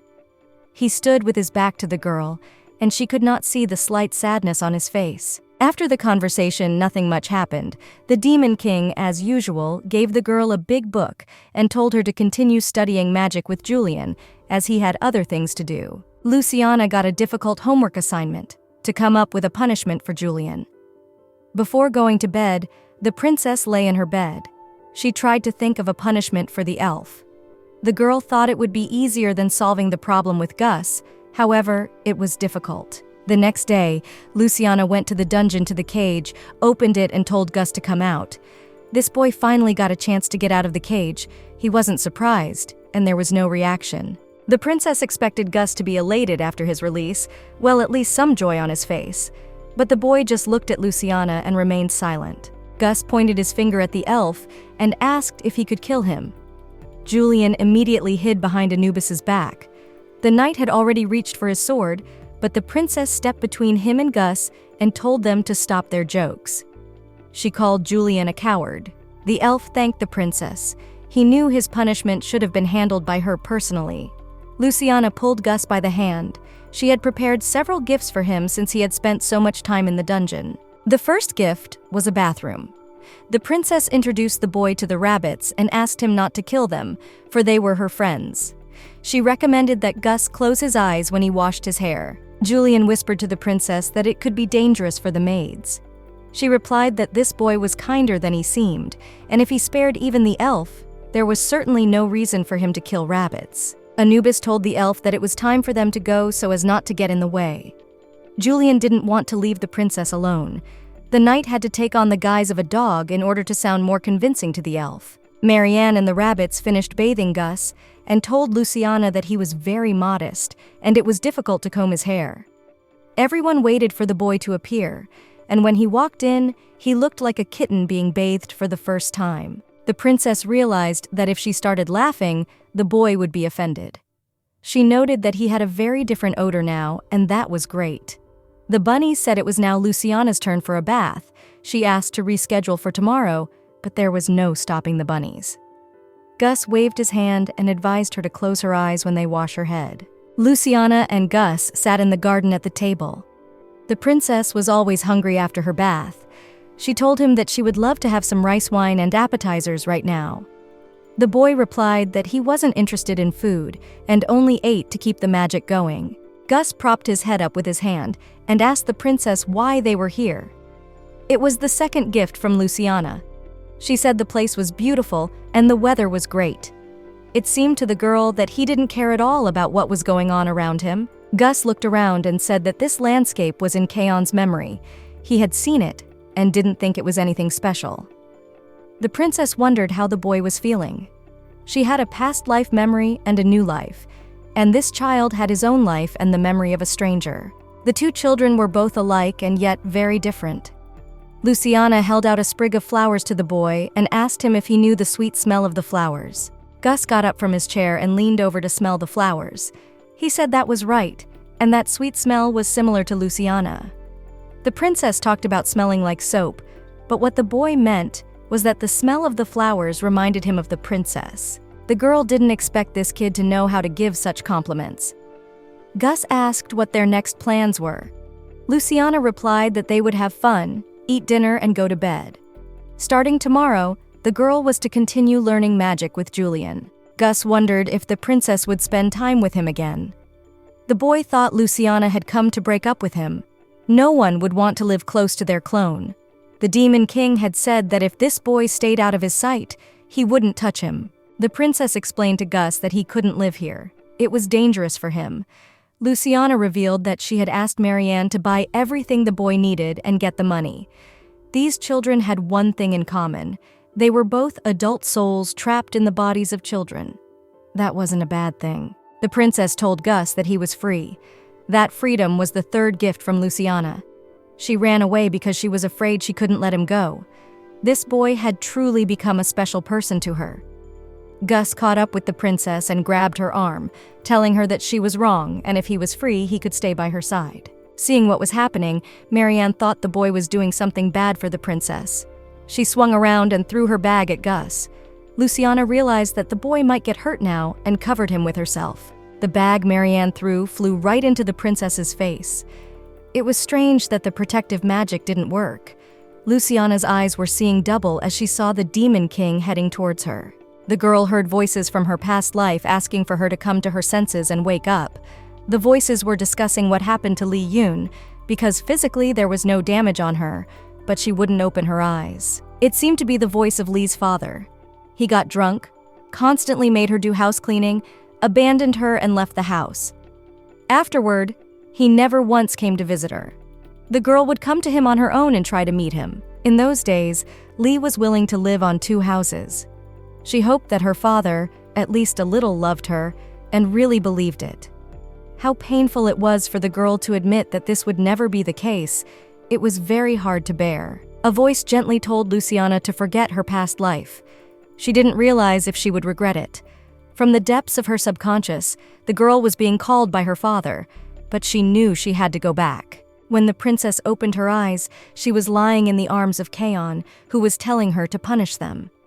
The girl assumed he was talking about Marianne and Gus. Luciana knew that everything was wrong and the maid was not to blame, for she had not thrown the bag at the princess. But the little girl couldn't say anything. The Demon King told the princess that she would deal with her maids herself, but asked her to never forgive those who were unfaithful to her. Luciana replied that she understood. The Demon King seemed pleased with the girl's answer. When he carried her to her room, she saw that black energy was gone. Luciana didn't understand why the Demon King sometimes said such scary things. The princess was summoned by Gus and Marianne. They were kneeling at the entrance to the bedroom and holding their hands up. The girl ran up to them. The maid asked Luciana how she was feeling and apologized for throwing the bag at her. Marianne was crying and told the princess that if it wasn't for the Demon King treating her, the girl's face would have turned to red mush. Luciana hugged Bunny and said that everything was okay. Gus called the princess a fool and asked why she covered him with herself. Looking at the boy, Luciana noticed that he had wounds and blood on his body.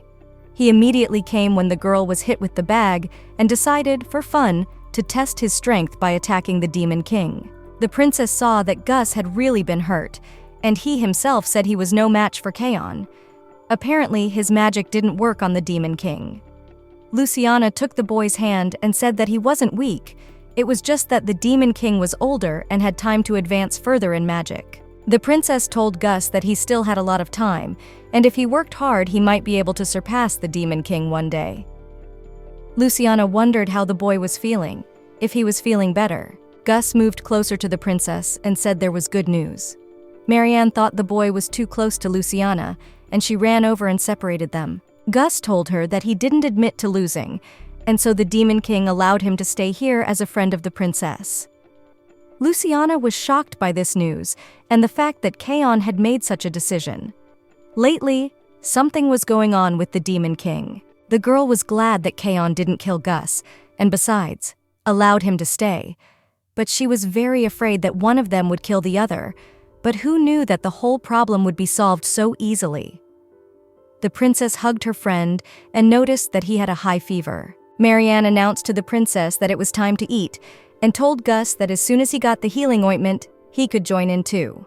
Luciana wanted rice wine and appetizers and asked the rabbit for something. Sitting at the dining table, the princess looked at the food, which looked the same as in the human world. There was mostly something meat on the table, however.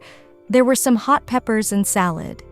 The girl had given Mariana the recipe beforehand, and she in turn gave it to the palace's head cook. Unfortunately for Luciana, there was no rice wine, though she said it was a kind of juice that could be given to children, but she was quickly deceived. Besides, she didn't know the recipe. Gus watched the princess. The girl wondered if the food tasted different from what it had been in her past life. Luciana was convinced that the local cook was the best, and although he was a demonic world cook, his talent was truly heavenly. Thanks to this amazing taste of food, the girl's bad mood disappeared. She decided to fill the lack of rice wine with sweet juice. Gus tasted the food and didn't like it. It surprised the princess that there were creatures at all who were not interested in food. There was definitely something wrong with Kaon and Gus in that respect. Regardless, the boy was very actively nibbling away at the desserts.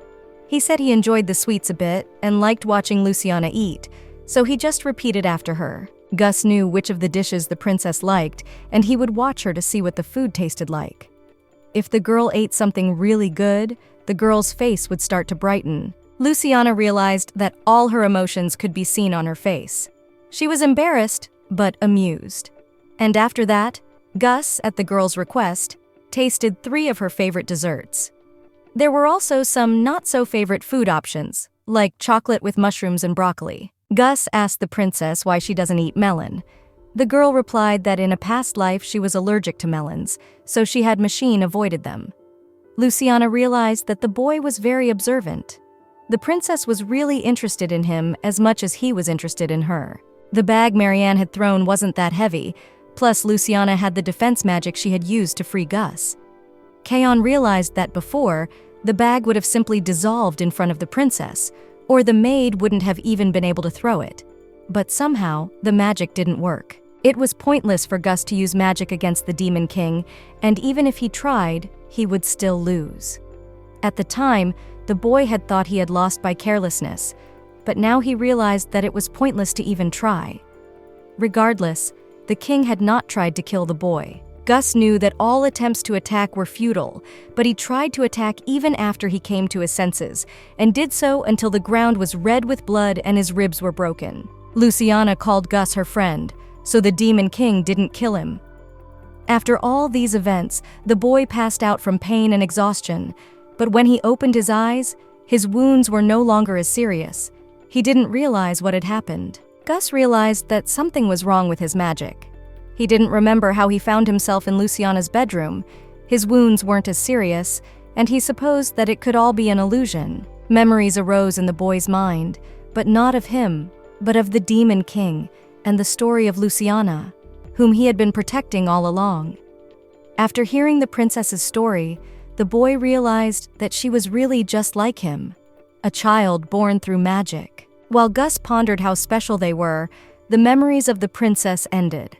The last piece of the puzzle was a very long ago memory of Kaon, quite different from all the others. In that memory, Acela had told the Demon King that if he had any regrets, his soul would constantly return to this world. The girl was saying that she would probably disappear one day as well. Looking at Acela's face, one could tell that she was Luciana's mother. They were very similar to each other. The girl had told the Demon King that they had to make each other happy, for real, so they wouldn't disappear. These were just a fraction of Kaon's memories and emotions, an all-consuming sadness. Gus looked at the princess. She looked happy. He wondered if her past life was weighing her down. The boy decided he would definitely make Luciana happy. He was afraid that she might leave him forever. After eating, the children walked around the castle a bit and met Anubis, who was leaving after the meeting. The knights told him that he had heard from Marianne that the girl had been hurt and asked if she was sure she was all right. Luciana showed her biceps and said she was perfectly healthy. Anubis laughed and asked about the boy next to her. The princess introduced her knight to her friend. The knight bowed and apologized to Gus for what happened.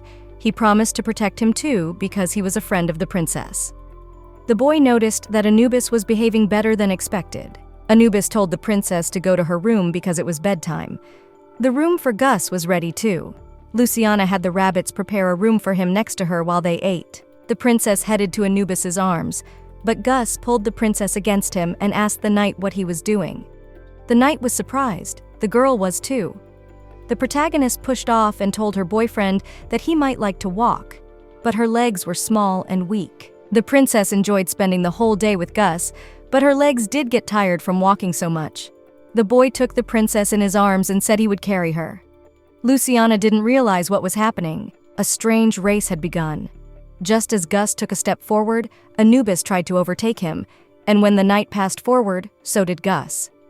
The first problem for Luciana was that this boy was very small. Anubis's embrace could be compared to a double bed, while Gus's embrace was similar to a narrow chair in terms of comfort. The second problem was the reaction of those around him. The servants could barely contain themselves from laughing. Surely it is a funny sight to see one child dragging another. Anubis told the princess that if she was uncomfortable, she could show the letter V. The princess did so. Gus didn't realize what was happening, and the girl laughed. Anubis lifted the two children in his arms at once, and they sped up in their movement around the castle. The servants laughed. Luciana could barely contain her laughter as well. She didn't know if she was more comfortable then or now. They laughed the whole time they walked to the room, and funniest of all was Marianne. It was the first time the princess had laughed so hard in this castle. Gus was staying in a room a floor below Luciana's, though she had asked for a room next door. The girl decided to check out that room herself. Luciana suggested adding more ribbons. The knight said there were already bows and everything was decorated in royal style. There were royal frills and pearls in the room, also colorful pillows and teddy bears, and even glowing stars. Luciana had asked the bunnies to decorate the room specially, as if for her, and they did a great job. The maids managed to decorate Gus's room even better than the princess's room. Perhaps Marianne had made it all up on purpose so she wouldn't give the room to Gus. Despite the many rooms in this castle, it was the princess's room that was best decorated. Marianne said that this place had been abandoned for 1,000 years after Acella's death. The princess didn't understand why then her room was immediately so perfect. Luciana asked the maid whose room this was originally. The rabbit replied that Acella didn't use this room, but decorated it herself. The princess didn't understand how she herself had made it so perfectly for her, coming to kill a demon king in a human body, whose name even the dragons of the demon world feared. For some reason, one day she just wanted to make this room she never came to afterward. The princess said that Acella had prepared everything so that someone would live here. Marianne replied that perhaps the lady wanted a daughter as beautiful as Luciana. The girl fell asleep. The next day, the princess arranged to have lunch with Gus, but when she woke up, it was already late. The princess ordered the knight to quickly carry her to the dining room. Luciana approached Gus and apologized for her tardiness. He was silent and said nothing. The girl thought he was angry. The boy said he had been waiting for her since morning. The princess decided that instead of apologizing, she would rather kiss him and kissed the boy on the cheek. His wounds on his body disappeared after that. Anubis watched intently, and Gus wished he would leave soon. The boy asked Luciana if she gave others kisses besides him. The princess noticed that Kaon had the same expression on his face. She suggested that it might be a habit from childhood. The girl replied that she didn't act like that with anyone else. Gus was pleased and asked her not to do it again because he was jealous. Luciana told him that she had kissed Marianne today, but that was another story. As they left the castle, Gus asked the princess if she wanted to fly. He took the girl's hand and they took off. As long legs as Anubis had, flying was much easier. The boy was proud of his skill, and Luciana kept smiling until they arrived at Julian's greenhouse. Upon entering the greenhouse, the elf was nowhere to be seen. They were going to do magic together. The girl offered to go see if perhaps Julian was drinking tea, but Gus stopped the girl and asked her to wait. The elf raised birds in this greenhouse, but their singing could not be heard, and the boy suggested that something might have happened. A fire erupted all around. Gus told the princess that her magic was still not perfect, and he would do everything himself. Despite the heavy fire, the princess was not injured, but it was still a mystery why the bag that flew at her wasn't stopped then. The girl thought back to her dream and thought it was very strange indeed. Luciana stormed over to the elf and saw that the clothes on him were torn. He clearly hadn't expected to meet the girl. As an elf, Julian is known for his incredible, almost mythical beauty, but if you looked closely, even he had muscles. Julian cleaned himself up and apologized for completely forgetting that they had a magic lesson. The princess asked what was wrong. Anubis and Gus were also very angry and asked why he had called the princess in the first place. It was a very strange situation. The elf apologized to everyone once again and told them that he had been preparing a gift for the princess all this time. This gift was a banquet that they were going to open, however, all the preparations were going to take about a month. Now it made sense to the princess why all the rabbits and Marianne had been so busy lately. Gus assumed that the elf was preparing special magic for the princess. Julian reminded Luciana that last time she had said that healing magic was better than destruction magic. The elf heeded her words and was preparing something special for the girl. As a hint, Julian said it was the ancient magic of restoration. The princess assumed it was the same ancient magic that had created her and Gus. The girl marveled at the true archmage. Anubis tried to guess what magic they were talking about and suggested it might be fire magic. Gus said the clue was a bit wrong, and it was artificial sun magic, not fire, but light. Julian said he underestimated the boy's knowledge of magic, although the Demon King at that age also knew all kinds of magic. Gus yelled at the elf to shut up. The princess watched them and was glad that they didn't want to kill each other anymore. The girl was very curious about what kind of artificial sun magic it was. Julian said it was the creation of small crystals that shone like the sun. The elf was sorry that his secret had been revealed. Julian went on to say that this magic consumes a lot of power, but it is quite useful in its application. Even in barren soils, these crystals can emit enough light to create green forests or shine brightly for thousands more years. The princess didn't understand much yet. The elf handed the girl a book and told her she could read how the ancient mages created thousands of crystals and sent them shining brightly into the sky, thus creating the stars. Luciana was very excited that she would be able to create a star. The elf was sorry that such beautiful magic had been lost and even forgotten over the years. It is quite difficult to restore, especially because the magic of the elves at its core is quite different. Anubis intervened and said that the main problem was that the demonic world already had a sun, and there were plenty of stars. It was unclear to the knight if there was any point in spending time and money on such research. Julian said that time and money had nothing to do with it, and the issue was that this magic was something no one wanted to teach. Ancient restoration magic was a gift for the princess from an elf. Luciana asked Gus to clap his hands and compliment the elf because they need to cheer him on. Anubis asked Julian if what happened today was an accident, and if he needed to come to every class to make sure the princess was safe. The elf replied that he was fine, but on this day, he had a 3-story bump on his head. After the lesson, Gus went to the princess's room. He was reading a book on magic, and Luciana was watching him closely. She was tormented by silly thoughts because she had to do her homework to learn how to use magic properly, and the girl's attention was directed to Gus. The princess wondered if Gus would be like Kaon when he grew up. The girl scooted closer. Her friend said he could have taught her the magic himself. The girl poked her finger into a book without looking and said she wanted to learn this kind of magic. The princess pointed her finger in the book and got to the section on beauty potion. She tried to learn the 5 elements of magic, but she couldn't concentrate. Luciana laid her head on Gus's knee. The boy said she was already very beautiful and didn't need any magic. Gus stroked the girl's hair. She pondered that he had such a perfect voice. There was a conflict between the princess's heart and mind. She liked this boy, but they had a strange bloodline. Gus was concentrating on a book on magic, the basic types of it. He understood much of what was written because he has Kaon's childhood memories. Gus was interested in growth magic. The princess jumped up abruptly and banged her head on the book.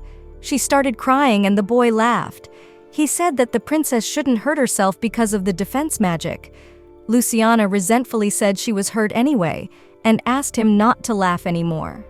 Gus wiped the tears from the princess's face.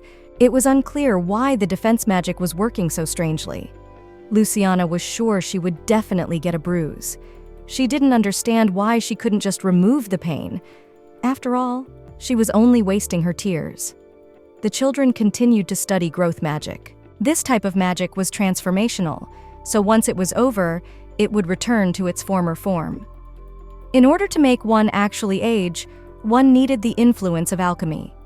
The princess was sad that she wouldn't be able to become an adult for real. Luciana wished she could look at herself older and compare whether or not she and Acela looked alike.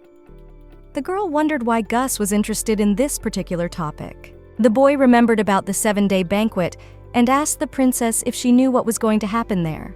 Luciana assumed they would be greeting aristocrats and receiving gifts and hoped there would be no performance. The girl just wanted presents. Last time she had feared for her life, so she hadn't even been able to enjoy the festivities. Then Marianne made the princess a list, but she was not very interested in it. Luciana just gave the gifts to the servants, or hid them somewhere. This time she decided that she would definitely have a fun time and feel the joy of receiving a gift.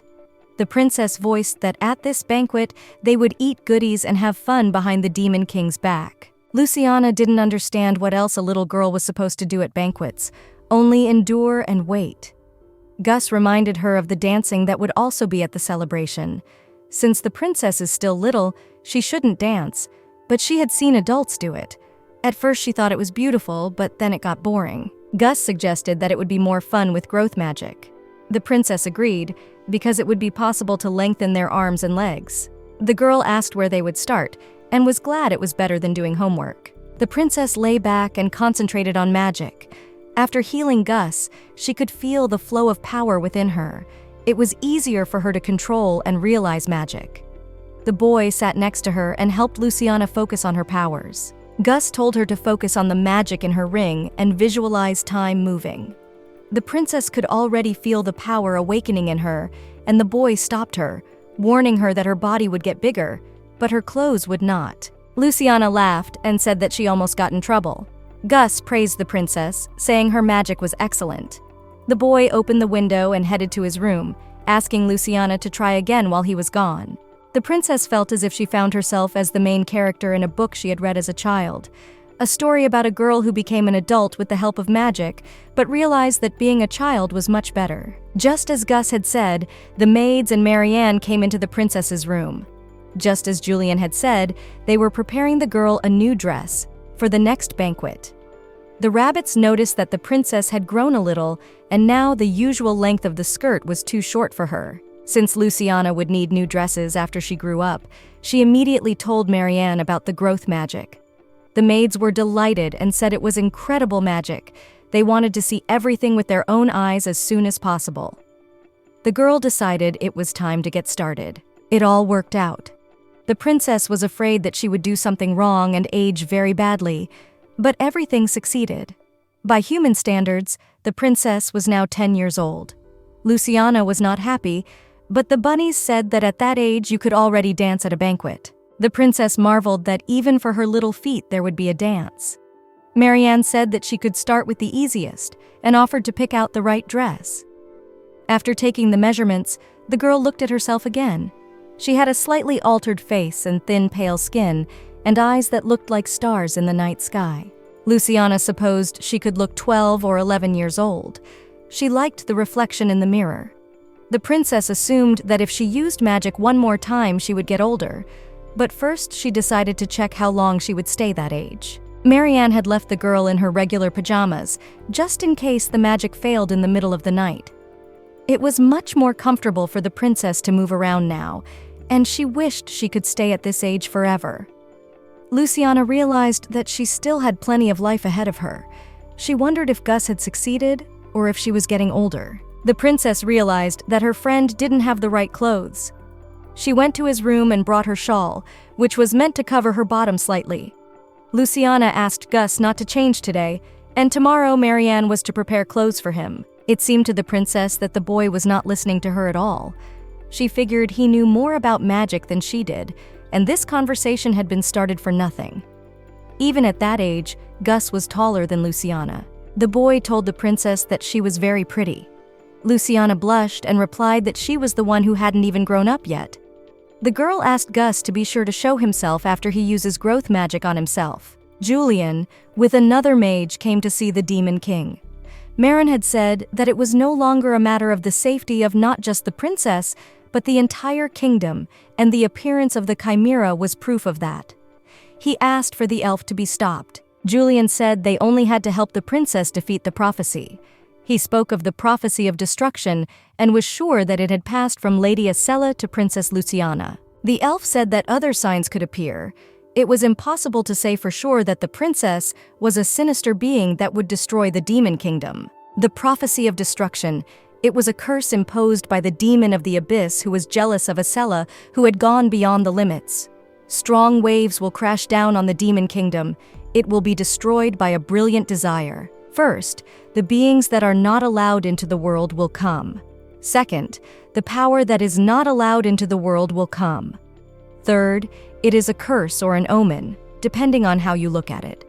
The prophecy said it would return to the center, not that it would destroy the demon world. Julian said that the exact meaning of the brilliant wish was not revealed, and either way, they should help the princess become stronger.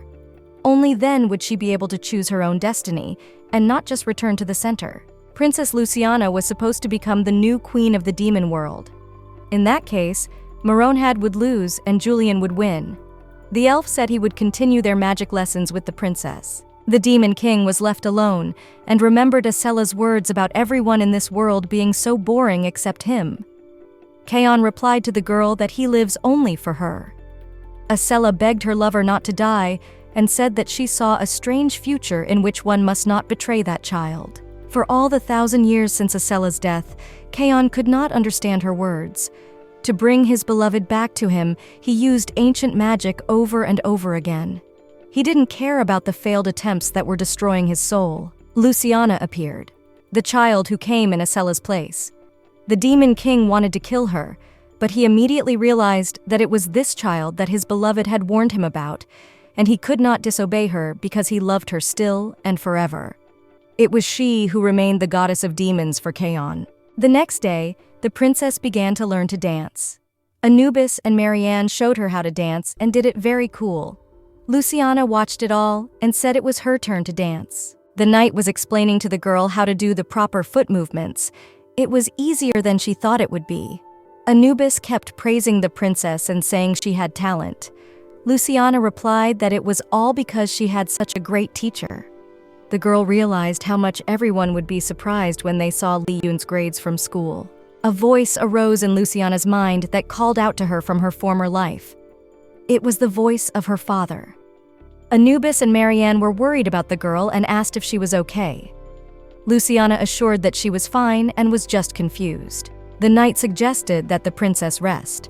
She sat down and tried to calm down, assuring herself that this was a past life and she didn't need to pay much attention to it. The princess talked herself into forgetting the past life. This world was better than that reality. Luciana's life was like a gift after everything that had happened, and the girl saw no point in going back to the past. Marianne crouched down in front of the girl, took her hand, and asked her what she was thinking about so much. Without giving any sign, the princess laughed and said that she just wanted to quickly learn to dance and show off in front of Gus. The knight embraced the girl and said that she should be more confident and she would definitely be happy. Disappointed, Luciana came to Gus's room and told him that some time ago, she called the knight as he was leaving her room after the dance class and asked if she could dance at the banquet with her friend Gus. Anubis replied that the boy was not allowed at the banquet at all. Only the servants in the castle knew about the king's clone being here. He, to all, should have been killed after his birth, and it was unknown how the other residents would take the fact that His Majesty's clone was still alive. Besides, Kaon would definitely not allow him to show his face. The princess wondered what the offer to dance together and the study of growth magic was for then. Suddenly, Gus was older. His clothes changed with him. He asked Luciana if she liked his future look. The boy did look something like a demon king, but there were some very different features. Luciana said he was a real looker, she might even fall in love. Gus pulled the girl against him and told her to fall in love soon. The princess pushed him away. Guy told her that thanks to magic, he could also make clothes bigger, along with the body. Gus wanted to see if the princess would fall in love with him if he were a little older, because the little girl had the soul of a grown-up girl. Luciana didn't understand how he knew, because except for various jokes, she had never directly told him about it. Gus said he wanted to dance the first dance with the princess and took her hands. The girl agreed, because she had no one else to dance with. In this huge castle, only this guy was her real friend. It was unlikely that the Demon King would have grabbed Luciana's hand and started dancing with her. The boy was telling the princess that surely the Demon King would introduce her to the other young aristocrats.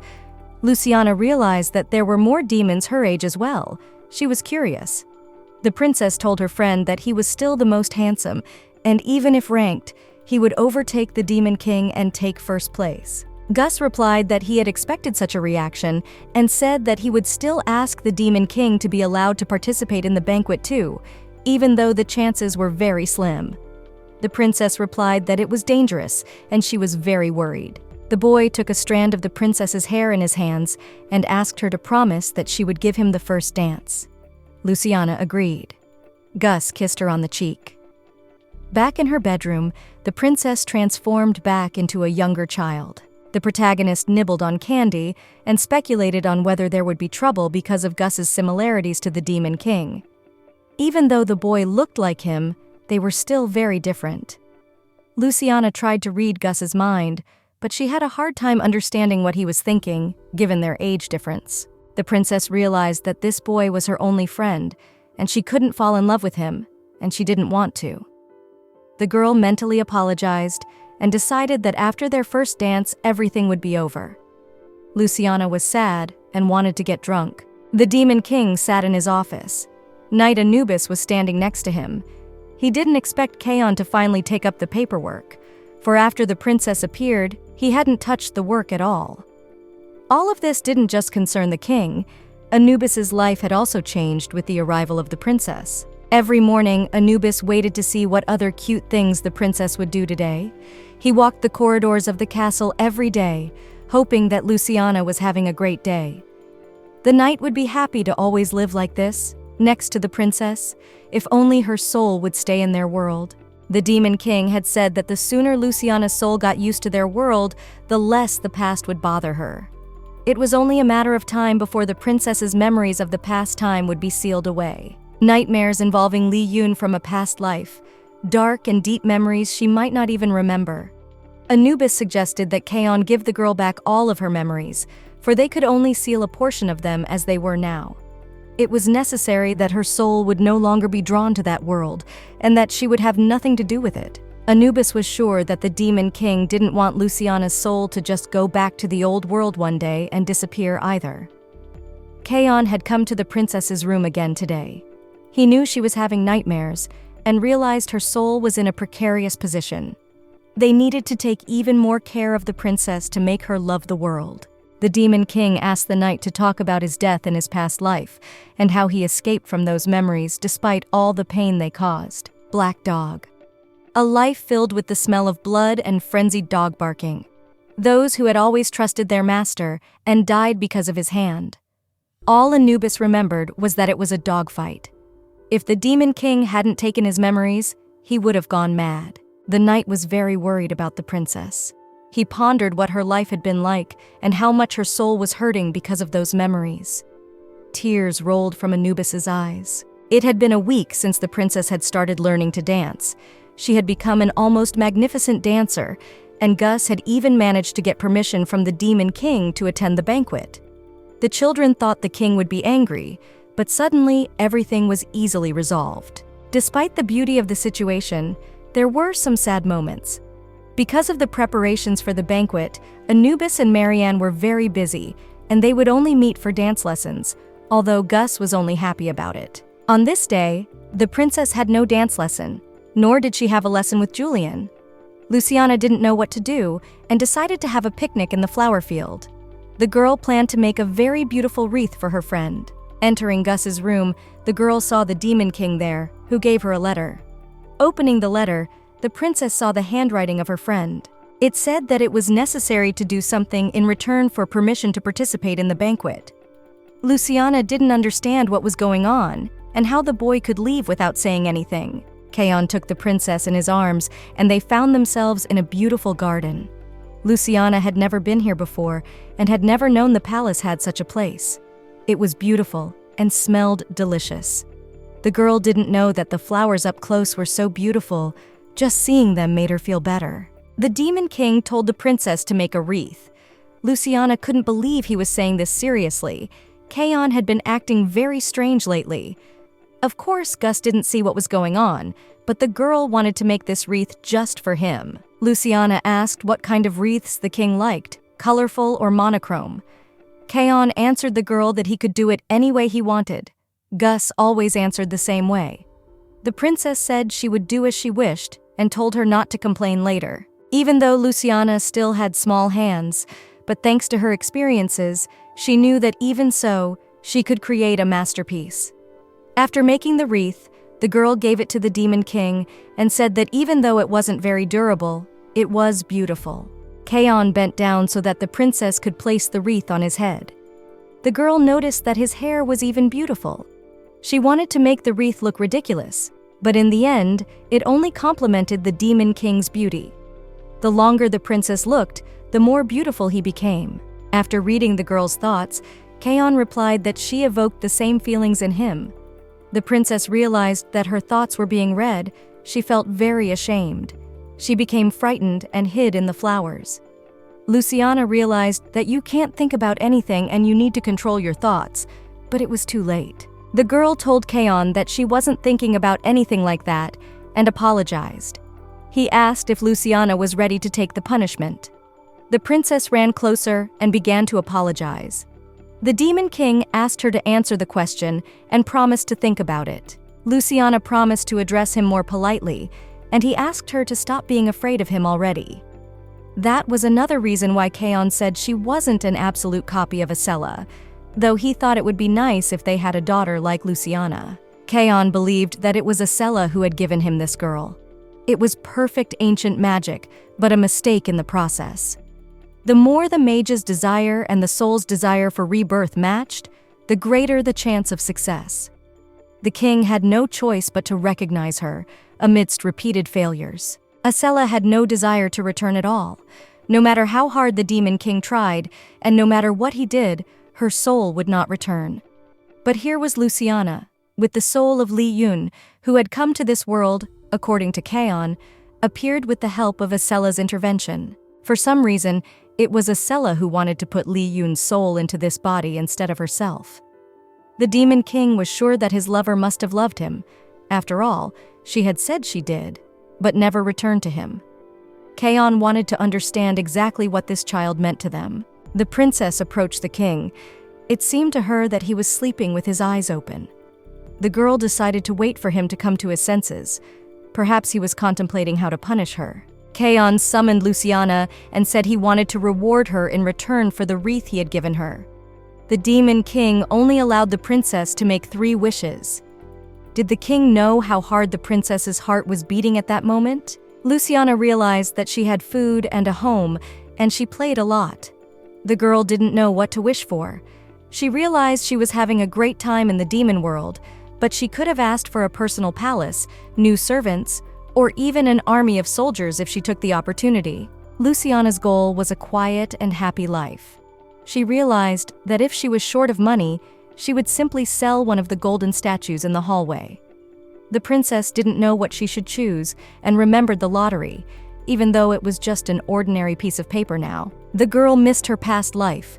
Winning the lottery was the happiest moment of her past life. The Demon King read the princess's mind and said her 3 wishes were the lottery, soju, and ramyeon. Luciana wasn't sure if all of those things were available in the demon world. She remembered how confused Marianne had been when the girl had questioned if there was cotton candy. Besides, the Demon King hardly knew how to make ramyeon and alcohol. Luciana thought she wouldn't be able to take advantage of the pleasures from her past life. But she was wrong. The Demon King brought her lottery, soju, and ramyeon. The girl was very pleased. On Luciana's birthday, many of the ministers who protested the use of the ancient forbidden magic were already dead. It was the magic that the ancient kings used to break through to the heavens. Kaon realized that if one tried hard enough, one could get a little farther. The Demon King was able to change the formula of the magic, to open a portal to another world in just a few days. This event could turn the history of all worlds upside down. The world where Li Yun lived seemed very strange to Kaon. The king didn't think he could bypass the protective magic. He didn't think that the magic that should protect against weaponry was eliminated so easily. He supposed it could be a strong influence of his magic. Kaon felt it was necessary to hurry to fulfill Luciana's wishes. In the hospital, Li Yun was lying unconscious on the couch. Her father was sitting next to her, begging the doctors to save his daughter. Kaon saw all of this. The girl's father was a little different than he was in her memories. Unlike the skinny daughter, the dad is quite fat like a pig. When the doctors left the daughter's room, her father said that he had been wrong all along, and of course he was sorry to spend the money on the treatment, but the first place in the lottery was going to make up for it. The man walked happily out of the room. The Demon King, watching all of this, thought it was an abomination. Li Yun's father was even worse. Thanks to memories and Luciana's nightmare, Kaon knew that the man treated his daughter like an animal, never caring for her. On the way back from the hospital, Li Yun's father was rejoicing, thinking that he could not worry any further, because life would be great now. He bought himself a new phone and imagined his friends would be jealous, because everything was more expensive. But the man thought that his life was finally on a golden streak. The lottery ticket flew out of his hands, but the man caught it. At that moment, a pile of construction debris fell on Li Yun's father. It was painful to look at his crushed legs and his tearing scream. Kaon watched as the girl rejoiced at her fulfilled wishes. The princess told the king that he was the best in this world and all other worlds. The king said that if she wanted more, all she had to do was just say so. Luciana heard nothing more, holding the ramyeon in her hands. She found that there were as many as 6 of them, also in her favorite flavor. The princess showed Marianne and Anubis the food from her world. The maid said it looked strange. The knight also thought this spaghetti looked very strange. After tasting the alcohol, Anubis said that in their world, one could not consume such things. Luciana realized that even with her age from her previous life, she was a child by local standards. It had been a long time since the girl had eaten with chopsticks, and with small hands it would be awkward to do so and not as tasty. The princess enjoyed the taste. She wanted to eat more and more. Suddenly the girl realized that she brewed ramyeon the same way and wondered how the cook in the castle knew how to do it. She realized that the Demon King had read her mind and recognized it. The next day, the princess used growth magic again and came to the king. He was probably aware of it, but Luciana was really proud that she could do this. She told him that she was able to learn this complicated magic in just one day, and she needed a little more exercise to get even older. The princess wanted to give the king a special gift, but she was afraid that seeing her older would make him miss Acela even more. The girl wasn't sure if they would be identical, for even twins become different with age. The princess bragged about her new dress from Marianne. The Demon King said that the maid was very talented, and it was really beautiful. Luciana felt like she and Kaon were finally becoming friends, as he even agreed to wear the wreath for a while. The Demon King asked what the girl was holding. She had completely forgotten about the gift. Placing the wreath on the table for Kaon, the girl said it was for him. Luciana thought it was a great exchange of wreaths for ramen, and asked to bring 6 pieces next time. The princess handed Kaon the list and said that ramen comes in many different flavors. The Demon King granted the girl's wish, and now she had many packages of her favorite noodles. Luciana realized that something different was needed for everyone to try and told the maids to make their own ramen. Further, this food spread throughout the palace. Anubis, the rabbits, Marianne, and even Julian ate it. Everyone asked where the Demon King got this food and wanted to buy it. The princess explained that ramen was only available in her world. Luciana bragged about her lottery ticket. The number and date on it were real. Julian shouted that the number was limited, that it was dangerous, because the Demon King had probably opened a breach between worlds and needed to be seen with him now. Anubis told the princess to return to her room immediately. It was over in an instant. Before falling asleep, Anubis came to the princess's room and informed her that Kaon was fine. He reassured the girl and asked her not to blame herself. When the knight left, the princess looked at the caramels he left behind. Luciana realized that let the Demon King look like everything was fine, but Anubis and Julian wouldn't worry for nothing. The girl wondered if the king had really created a breach between worlds. The princess realized that none of that mattered because the king was in danger because of her. She really had become a little child. The girl wanted to apologize and help them somehow, even though she and the Demon King didn't get along before. But now, it was different. The princess still couldn't do much, but she asked God if there was one to make sure the king was okay. Luciana wanted all the luck with the lottery to go to Kaon. She decided that if the king was going to be bad, then there was no God, and told the Almighty to listen to her, because without believers there is no faith. The girl continued to pray, and suddenly she was transported to someplace. She didn't realize where she was, and assumed it might be teleportation magic. But after all, Luciana was not trained in this type of magic. Looking around, she saw a portrait of a woman. The princess wouldn't have been able to recognize her unless she had lived her whole life without mirrors.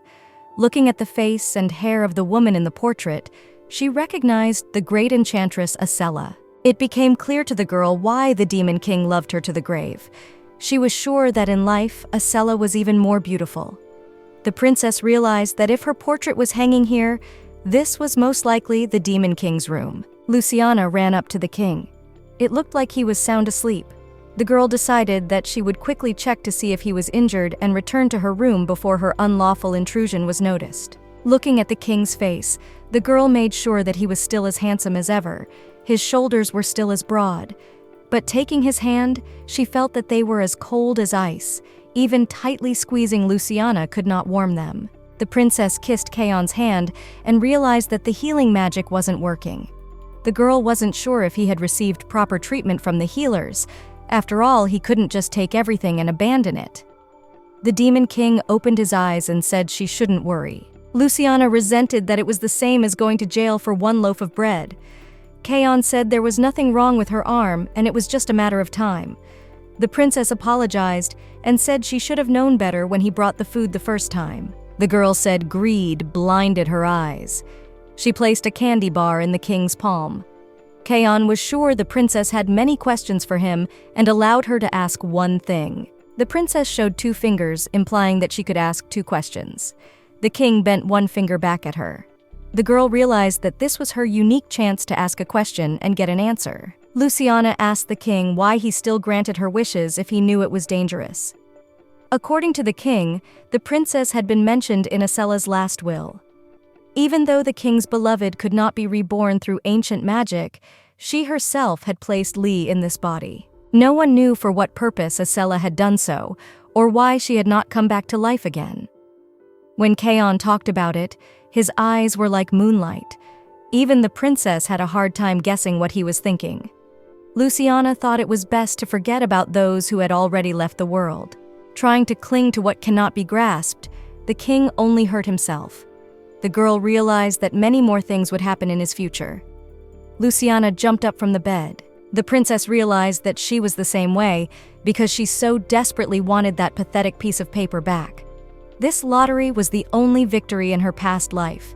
By doing so, she wanted to prove that the life she had lived had been successful and not miserable at all. Luciana opened the window and threw the ticket away. She didn't need it anymore. The princess didn't want to return to reality, leaving Marianne, Gus, and Anubis behind. She wanted to stay close to the Demon King, who was in the same pain as she was. Along with everyone else, the girl wanted to try and live the cool life. Kaon looked at the caramel in his palm that the princess had given him. Though he knew what it was, He had never tasted it. Luciana had said that sweets made one's mood better, increasing the joy hormone and thus improving one's mood. The Demon King thought that Luciana was very similar to Acela in that she talked just as much. Kaon tasted the caramel. It tasted sweet, but he was still just as sad. Luciana couldn't help but admit that she liked it all the changes that had happened to her. Li Yun was a thing of the past, and now she was a demon princess. The moment she firmly decided that, a good feeling came over her, as if she fit into this place. Anubis noticed that the girl had grown a lot in that time. She had gotten taller, and her legs had gotten longer. The princess's physical strength had increased. She could now run a great distance on her own. The princess learned to dance. Only a lesson with Julian remained, and the business was done that day. Luciana was worried if Gus was doing well, even though he said that only a demon king could defeat him. But she wanted to send him a letter. The protagonist did not understand what Gus was supposed to do in the dark forest. After half a day of thinking, the princess's feet led her to the very forest, where the girl met the amazing creature Sarkinia. A little earlier, Julian had just introduced the princess to the sacred creature in class. The princess told the elf about her teleportation at night, and he asked her to remember what sensations the girl felt at that moment. Luciana thought it was a good idea to use such a chance to learn. The princess tried to teleport, but she failed time after time. Julian advised her to try to remember not what she did, but how she felt in that moment. The elf explained that magic was more about the soul than the body. At that moment, the princess was worried about the Demon King. Luciana felt empowered and realized that everything was working out.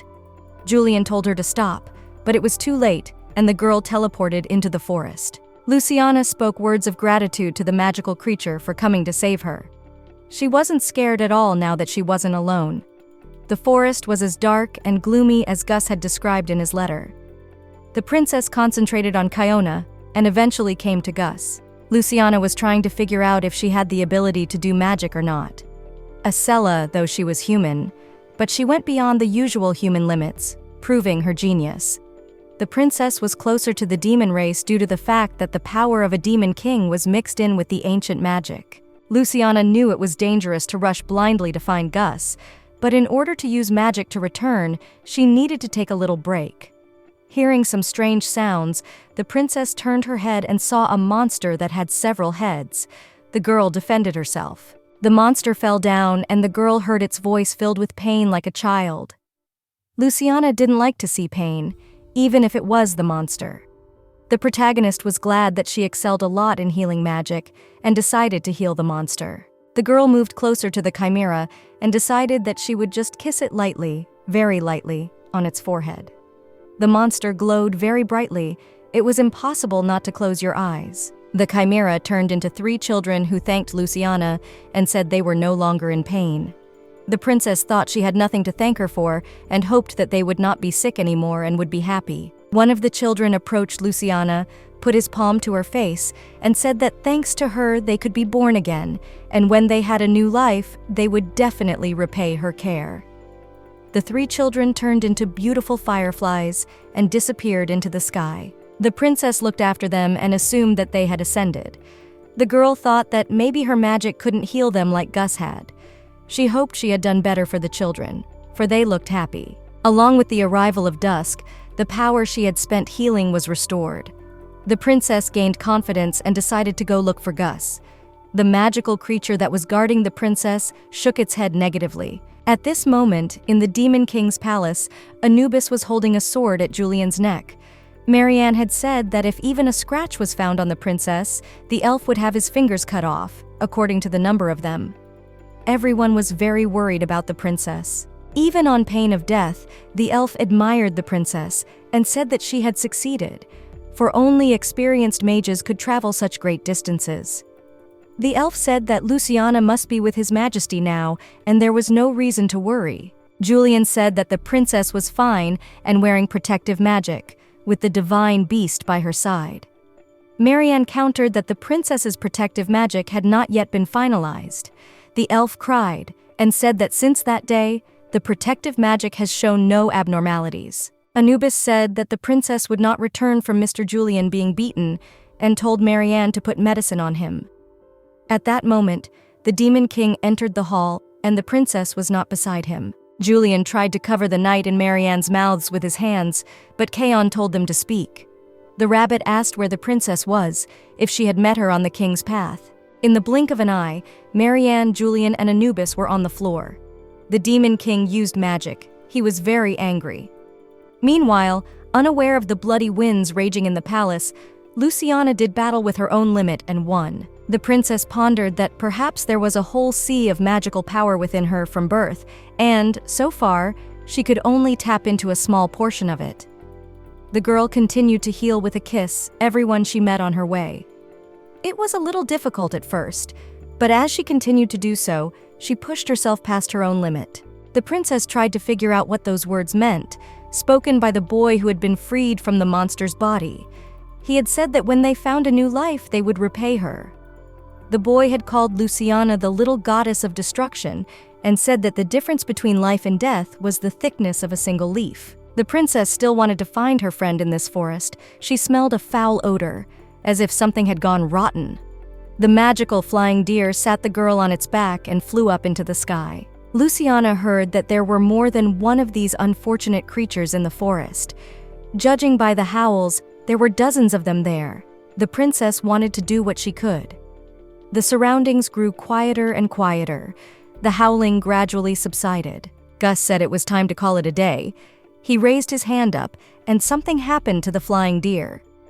Luciana was falling down from a great height, and there was nothing she could do. Seeing this, Gus was shocked. He felt the protective magic fail. Guy tried to catch the princess, but it was all in vain. There was a loud explosion. The princess opened her eyes and realized that she had survived. Gus hugged the girl tightly and said that she was silly. He asked what she was doing here and how she ended up in this forest. The girl's bones and ribs ached. Gus realized that Luciana had come to see him. He said it was dangerous to rush into the woods like that. She could have died. The princess said her ribs cracked suspiciously. Gus held the princess in his arms and said that she had grown a lot.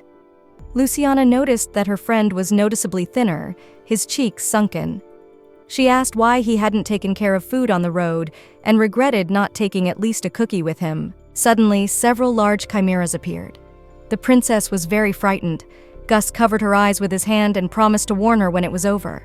Luciana told her friend in her ear how she was helping these souls ascend. Gus didn't believe it at first, but the princess was telling the pure truth. It was obvious from the voices of the monsters that they were already suffering, and there was no need to kill them. It was enough to let them ascend. The boy asked why the kiss. The princess replied that she liked that simple way. Gus thought it was easier to kill the monsters. Luciana told her friend to help her vividly. The princess kissed all the monsters, and they ascended into the sky as bright fireflies. Gus said that it was as if he was breathing under the water of the Golden Lake. It was very beautiful all around. Out of the depths of the forest, the Demon King appeared. He held out his hand and sternly told Luciana to come toward him. The girl realized that he had come for her. Kaon yanked the girl rather sharply. Gus didn't like it. The princess thought she would have been better off spitting on the ground instead of dangling in the air like Tiuk. Kaon said he still had work to do and asked them to remember that if Gus was useless, he had no reason to let him live. The Demon King said it was time to go back. Gus telepathically told Luciana that his job was to dispose of all the chimeras before the day of the ball. The princess thought that was not the way to do it. The guy promised the princess that he would simply gather the chimeras for her in one place so that they wouldn't be killed, and told her to come to him again. The princess looked at Gus affectionately and mentally promised that she would definitely come. Luciana was glad to be back at the palace, more excited than she had been in the morning. The Demon King had told the princess that she had settled in well. Although Kaon had left again, at that moment the girl was still able to see his hand. It had turned white. It meant that the king had recovered. After saying goodbye, the divine beast left after the maids, after which the girl was swarmed by rabbits from all sides. Now the maids could be calm, but the girl was forbidden to use magic before the ball. The princess was outraged. Marianne said that worrying about the princess was causing her to collapse and suffer from fever. Luciana replied that Gus had promised to gather all the monsters, and she should go to him at least once to put them out of their misery. The maid told the girl that she had to get permission from the king first. Luciana realized that was unlikely. Marianne told the princess to rest and promised she would not wake her in the morning. Luciana reminded the rabbit that she had a scheduled magic class tomorrow she needed to meet with Julian, for there was a very important matter. As she left, the maid replied that she had better go to the king tomorrow in order to fix the protection magic. The next day, everything around her seemed strange to the princess. The girl had grown up with magic. Marianne and Anubis were both acting strange. Luciana got up in the late morning and met with the demon king to fix the defense magic. The meeting went smoothly. As soon as the princess said she wanted to go to Julian, Marianne and Anubis would start changing the subject and asking the girl to do something to distract her. Luciana didn't understand why everyone was avoiding the topic of the elf. The princess wondered if Julian had been dismissed. To find the elf, the girl had even gone on a hunger strike, but no one had ever told her the truth. Luciana speculated that Julian might have been responsible for sending her into the dangerous forest. Marianne avoided the subject of the elf and said she would leave her a late supper. The maid wanted the girl to at least eat at night. Luciana couldn't stay silent any longer and pounced on Marianne with questions about what had happened to Julian. The girl asked to at least send him a letter if he had left the palace. The rabbit lowered her head and said that the elf had been dismissed, but that was all she could say. Marianne wished the girl delicious dreams and left very quickly. The princess thought everyone was being very stubborn and refused to tell the truth, even after so much agony. The table was literally rolling with an abundance of Luciana's favorite dishes. It was expected. The princess looked at the table and realized that this was far from a late dinner, but more like a dinner party. Beautiful presentation, mouth-watering aroma. Everything was too perfect. Thanks to the heat magic, the dishes wouldn't get cold until the morning. The princess opened the window and roared like a small child. A brilliant idea had occurred to her. Luciana realized that Marianne might not tell the truth, but questioning Anubis all night might work. When the princess arrived at the knight's house, he told her it was deep into the night, told her to go to bed, and close the doors. The girl looked again at the table with a huge amount of goodies on it. The hungry princess pondered if she could eat anything from that table. She realized that if she made it through the night, Anubis and Marianne might change her mind. The protagonist wasn't sure if she could make it through the night against that smell and sight. Luciana decided to use instantaneous movement. The defense magic was fixed, and it was a great chance to test her strength. Even if the situation with Julian didn't happen, the girl was still going to make a fuss for the sake of meeting Gus. Besides, the elf homeland was safer than the dark forest. The princess concentrated, thought of Julian, and felt herself falling somewhere. When she landed, it hurt, but not as if she had hit the ground, but as if she had fallen on a person. Luciana speculated that she might have made a mistake when she used the enchantment. The one the demon princess fell on turned out to be a young elf who recognized the princess and called her by name. He looked to be the same age as Gus. Luciana was glad to be recognized and thought that looking at her, it was a sin to make a mistake. The main character remembered that 1 billion copies of the video from the ceremony spread around the world. Plus, the girl also gave the elf a good butt when she fell on top of him. He said his name was Merlin, and he was Julian's apprentice. The elf fell to his knees in front of the princess and begged the little moon of the demon world to grant him light. Luciana tried to stop him and said that he might not do that, but rather let her help him. Luciana told him that she had used instant travel magic to see Julian. The girl understood that his student needed to know where the teacher was. Merlin said in syllables that the princess had come to the prison to rescue Julian. Hearing the word prison made the protagonist nervous. Because of Merlin's sparkling magic, she didn't even notice how dark it was around. This place was like the dungeon where Gus was locked up, but it was a different prison. Merlin told the princess that she had to get Julian before he died. Luciana realized she had to hurry and picked up the potion bottle from the floor. It became clear that the elf's punishment was not resignation, but detention. The young elf was walking too fast, so following Merlin, the protagonist climbed into the very depths of the prison. All around her, she saw torture instruments, and there was a strong odor of blood in the air. This prison was even more horrible than the dungeon where Gus was imprisoned. Now the princess understood why Anubis and Mariana had kept it hidden until the end. It was not something even she could be told about. Luciana prayed only that Julian was alive. Merlin pointed with his hand to the chamber Julian was in. The princess ran towards it. The young elf looked after Luciana. She seemed kind and compassionate, always treating everyone with sincerity. Merlin understood why Mistress Acella had chosen her. He bowed and told her to take care of his careless teacher, hoping that the girl would be able to break the prediction. Luciana found her elf teacher and asked him to wait a little while. She called out for Merlin, but he did not appear. Now the princess understood the meaning of the word dismissed. Julian's 2 palms that taught the girl magic were severed. The elf was missing both hands. Though Luciana had healed Gus's severed tongue, she couldn't be sure she could heal 2 hands. The princess was sure the elf was in a lot of pain. Julian said how glad he was that the princess was all right, and now he would be able to die in peace, or else he couldn't even take a nap, imagining what horrible tortures awaited him. The girl handed Julian a bottle of potion and told him to drink it. When the elf looked at the potion, he got excited and told her that he had tried to hide it, but dropped it, and now the princess had found it. Luciana noticed that Julian had halved his face and was left with a single skeleton. The protagonist held the potion bottle up to the grate and the elf took a sip. Suddenly, the princess felt a powerful force, and her soul felt as if it was being torn apart.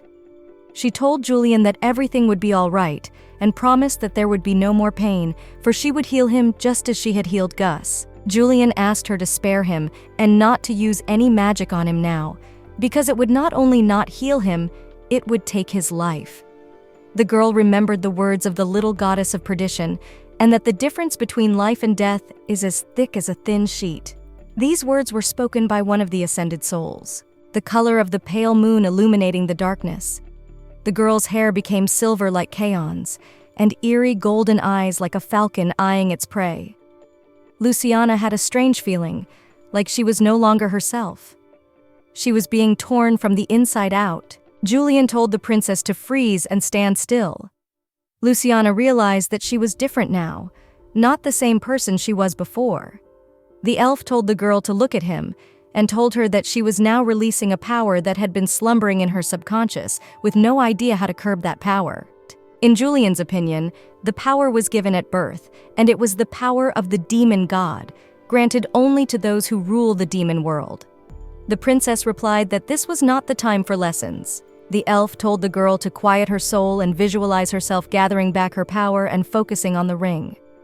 Luciana listened intently and said she would try it now. The protagonist revealed a broken finger, but the girl was confident that she could do it anyway.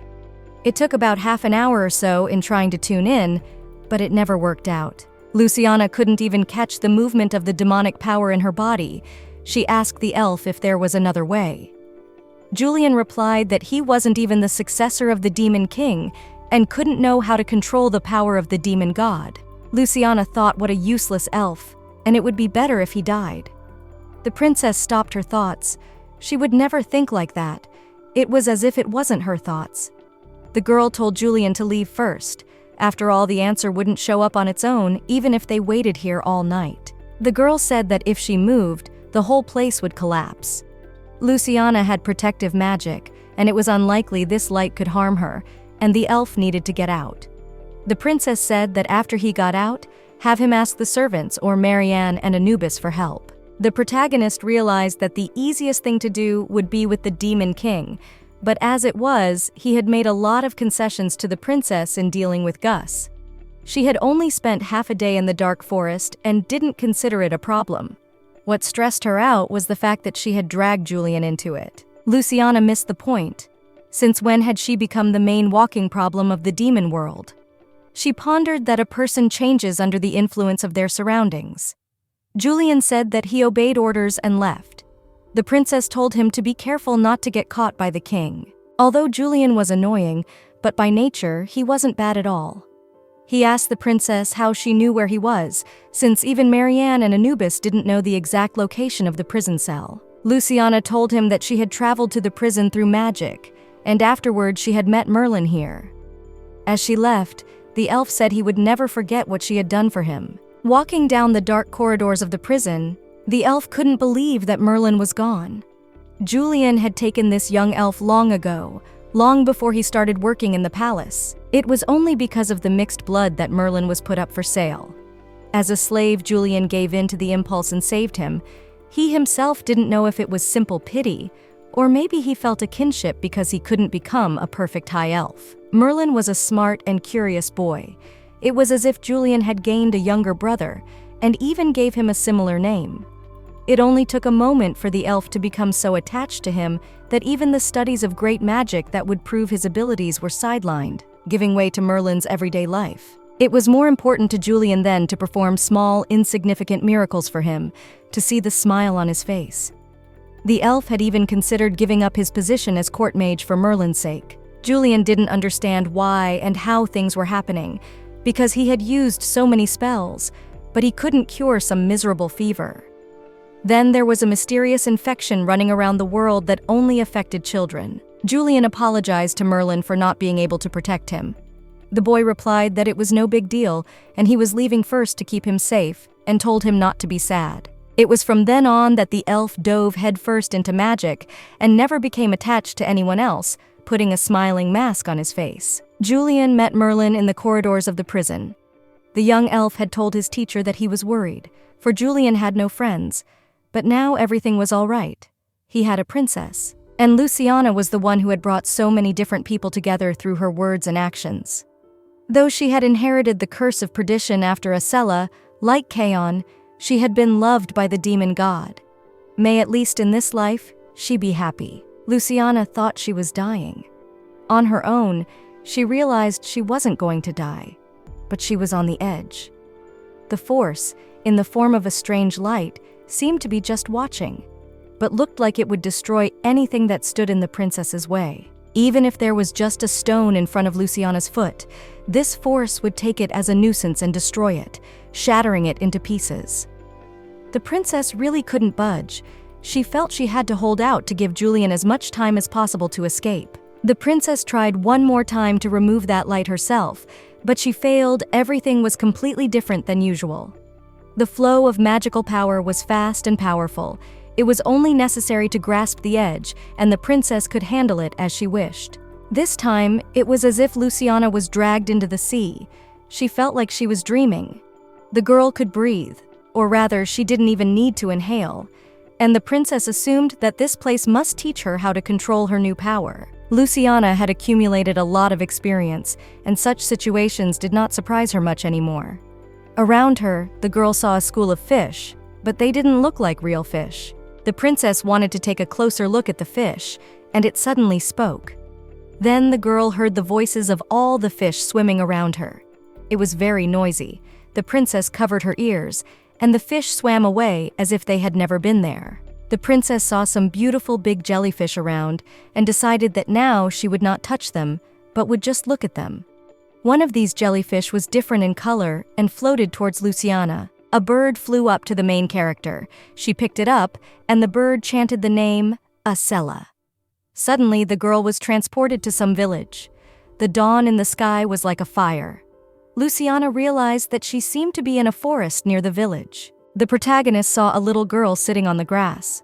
The princess's body moved against her will.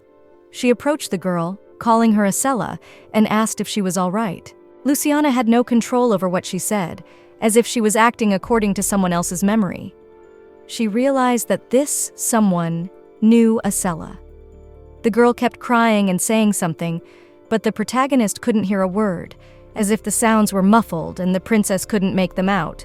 Luciana didn't understand what the girl was saying, but she answered her anyway, as if a script had been placed in her head that needed to be spoken and acted upon. The princess told Acela that she wasn't crazy at all, just too talented and very special. She told the girl not to doubt herself because of other people's envy, because those fools meant nothing to her. Luciana realized that even though she didn't know what had happened, her answer wasn't bad and should comfort the crying little girl. Acela turned around front. Her lip was busted and her face was swollen. Even from one eye, you could tell that she and Luciana had similar facial features. The princess hugged Acela tightly. What had happened was too cruel. Luciana tried to understand who had done it and why. She was beyond angry, anger rising from the very depths of the princess's heart, and she vowed revenge on everyone. There was no way of knowing if those words were part of the scenario in the dream or not. The princess went back to the prison and regained her former appearance. She was glad that she had been able to fix things on her own, without the ring and without Julian. The girl assumed that the illusion had shown her the real Acela. Even their hair color was the same. The princess realized that it was not the time to be in the clouds, because the prison was breaking down. Luciana thought that nothing would happen because she had protective magic. The floor beneath the girl collapsed, and she flew down. Luciana was afraid to guess how tall the tower was, that it still hadn't reached Earth. Slowly, the feeling of weightlessness came over her. The princess hoped that even if she collided with the ground, she would definitely stay fine, and no one knew if she would suddenly pierce the ground with some crushing blow, or if she would bounce off, for example. Luciana was very worried and was willing to do anything just to get back sooner. While she was flying upside down, she had time to cry all her tears. As she was flying, someone grabbed the princess by her clothes. It was the Demon King. He was obviously angry, but the princess was happy to see Kaon. She cried and told him that she almost died. The Demon King crossed his arms on his chest and said he was giving the girl a chance to explain herself. At this point, the princess just wanted to be hugged. She told him that she was looking for Julian and teleported away. The crisis came again. The princess, for some reason, felt that this time it was much more serious and dangerous. She didn't realize how honest she had to be to keep herself and Julian alive.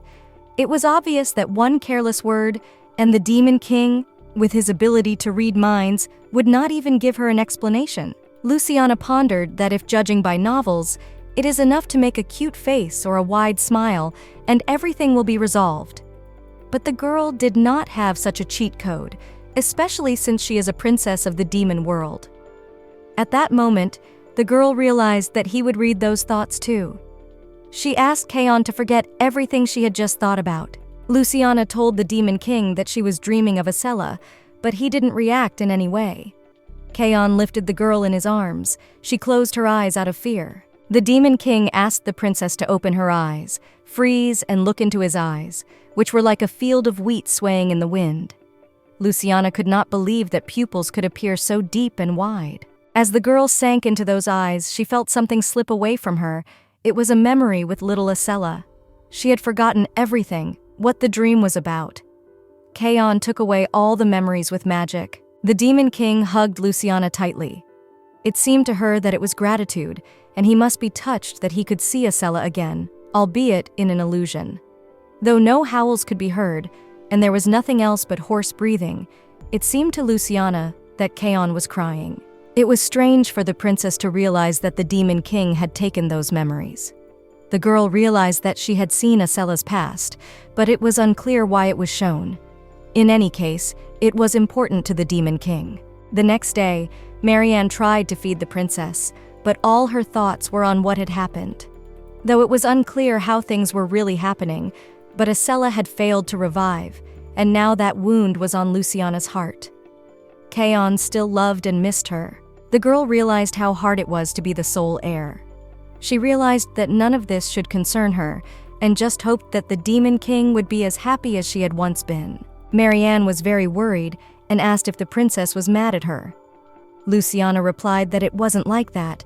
She realized that the rabbit didn't tell her the truth because she was in danger. The princess told the maid that if she were in her place, it would be hard for her to tell her about such a thing too. Mariana hugged the princess very tightly.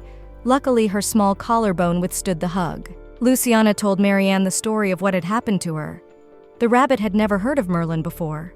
The maid was going to get the cure from the cupboard, but it wasn't there. The princess told her that Julian had carried it away, saying he needed it urgently.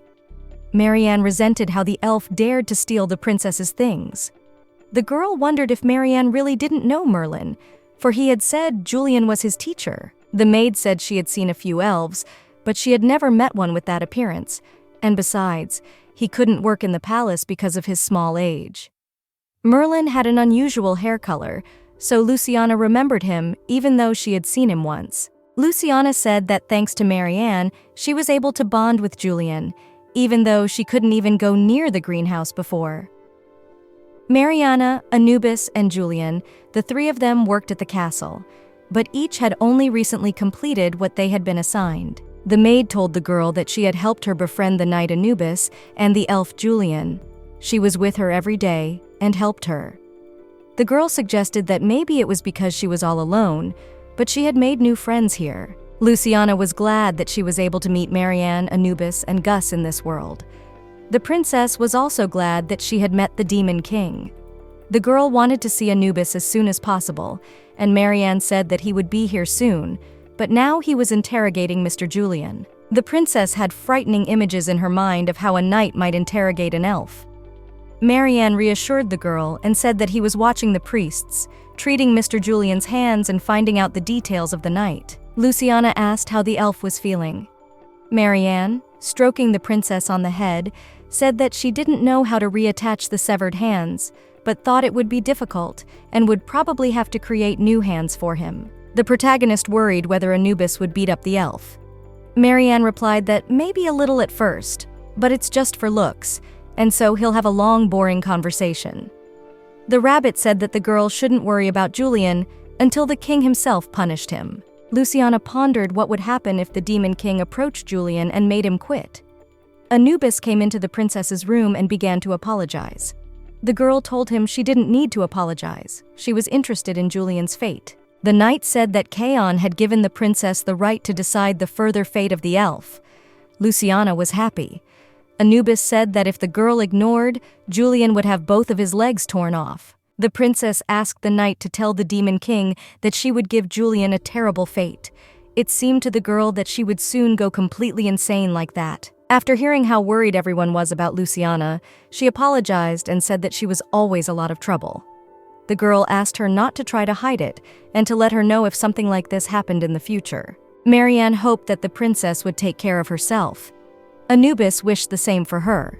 He told the girl that if she was wearing protective magic and wanted to get involved in something dangerous or go out into the world, then by all means, she should become a skilled swordsman. The knight went on to say that the girl should also become an excellent mage, for she would be so strong that her enemies would fall to the ground just by seeing her. Marianne confirmed all of Anubis's words. The princess was asked to stay in the castle until she could defend herself. Luciana realized the palace was now her prison. Marianne leaned over to the girl and told her if she decided to leave like today, have her leave a letter so they could find her. The girl promised she would be sure to let her know if she went anywhere. Night, 3 moons and stars filled the sky. The warmth from them seemed to fill the quiet castle. Kaon stood near Acella's portrait and entered Luciana's memories of when she met little Acella. The princess had somehow dealt with the demon's power, and in that sea of souls, she had met a girl he couldn't even recognize. It was a childhood that the Demon King never mentioned. The memory was becoming clearer. But if Kaon tried to touch it, it was distorted enough that he couldn't recognize it. The closer he was, the harder it was to see. The Demon King would continue, even if it hurt. He cut his palm, blood dripping onto the floor. The sorrow of the forsaken, the despair, the battered face of the little girl. Kaon stood in front of Acella's portrait, saying he wanted to touch her just one more time. Marianne was styling the princess's hair, and noticing that the girl was thinking, she asked what it was about and said that if her thoughts were about the elf, she might not worry. Julian was alive and he was fine. The maid could see that there was something else occupying the princess's thoughts.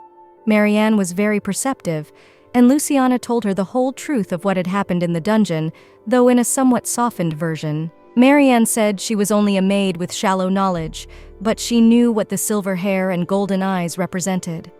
The demon god is the ruler of hell, the god who controls the movement of souls and controls death. Only the Demon King, the ruler of Matahari, can use the power of the demon god. The elf told Luciana that the girl had awakened the power that the Demon King had put into her at creation. Marianne said that having the power of the demon god meant that the princess had incredible talent.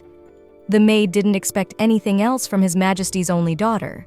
The princess realized that they couldn't be connected by the same blood, but connected with the power with Acella. The girl didn't understand what this vision she saw in the sea was. She was so curious that she wanted to go and ask Mr. Julian right now. Julian was sitting in his greenhouse looking at the sketches of his hands. He said that they didn't fit at all, and his hands looked different. The elf explained that his hands had long, thin fingers, sharper and more elegant than a woman's. Luciana, along with the maid and the knight, came into the greenhouse to see the elf.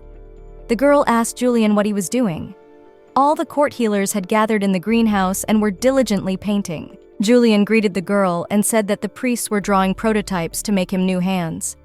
The elf did not accept these drawings. They all looked ugly to him. The princess looked at one of the drawings and said it was cute, cool, and just perfect.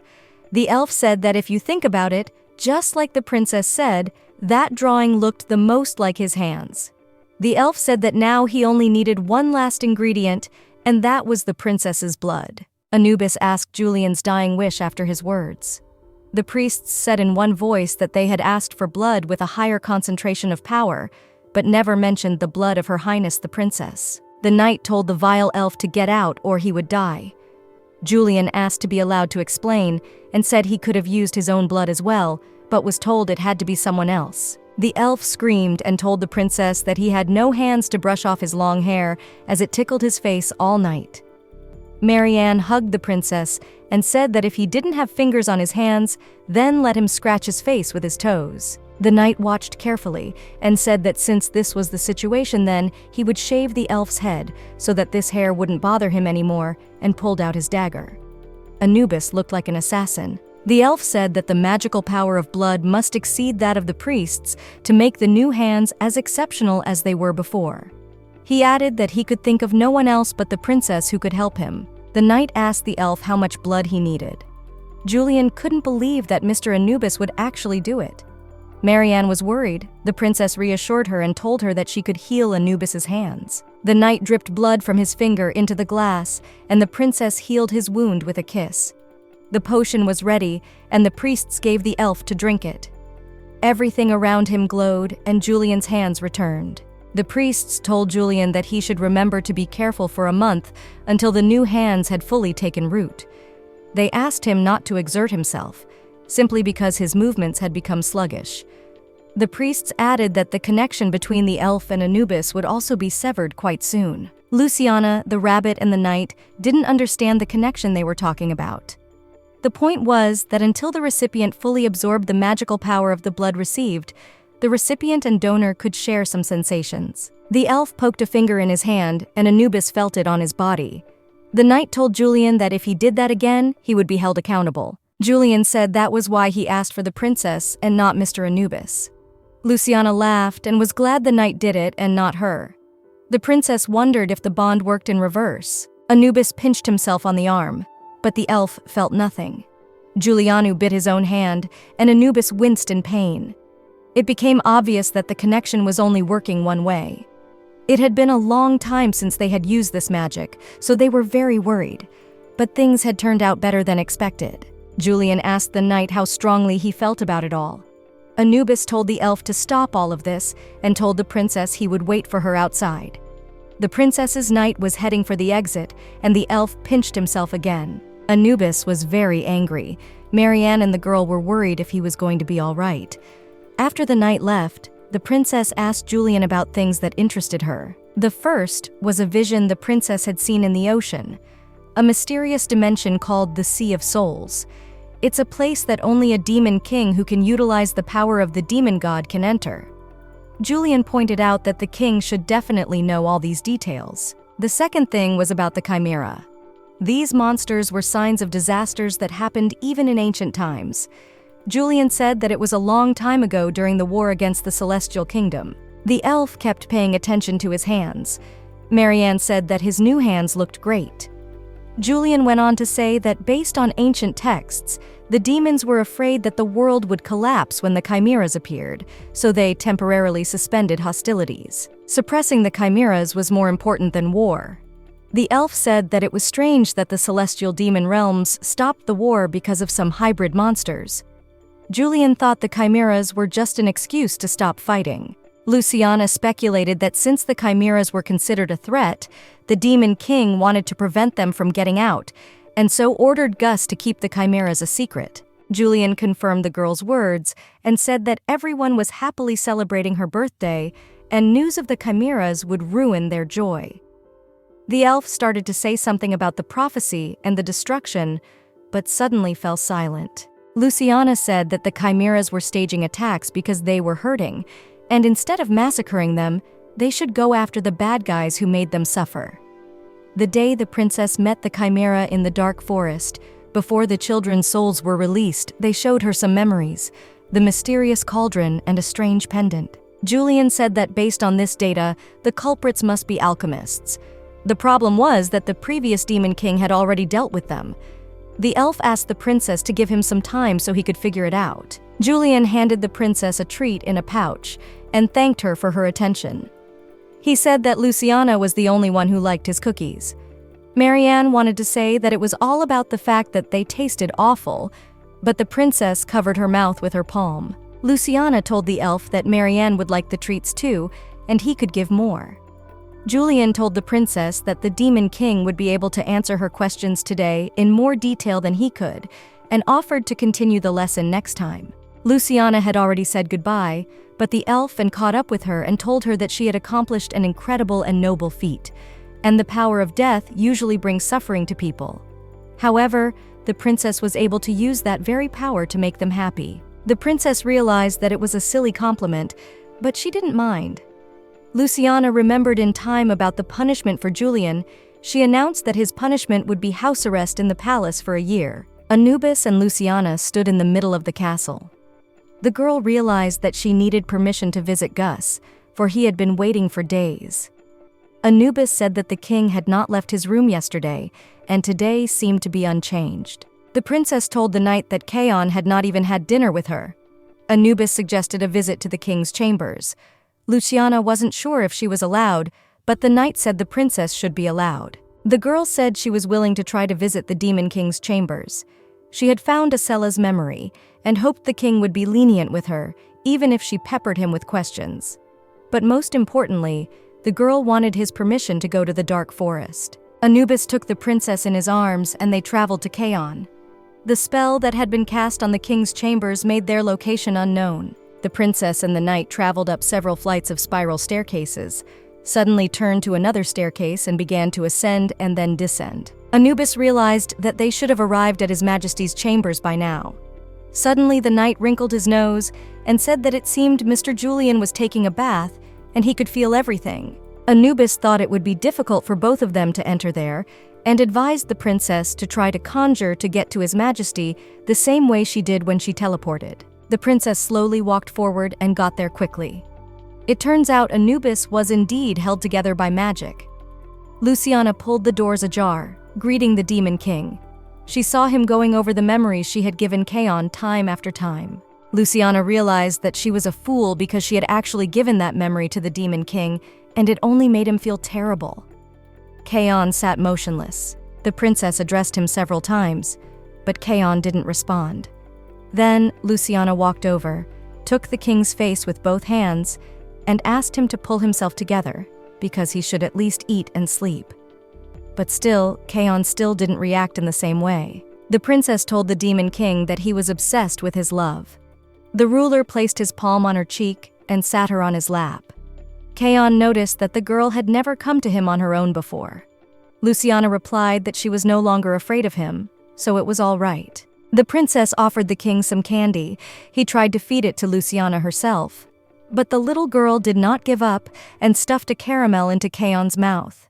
He thanked the little girl, and she responded by promising to bring better memories next time. That world was unpredictable, and the memories the princess found were also random. Kaon said there was no need to bring anything, and if anything went wrong, her soul would be destroyed, and the girl wouldn't be able to restore it. The little girl was still too weak to have that kind of power. The princess said that suppressing her power was no easy task either.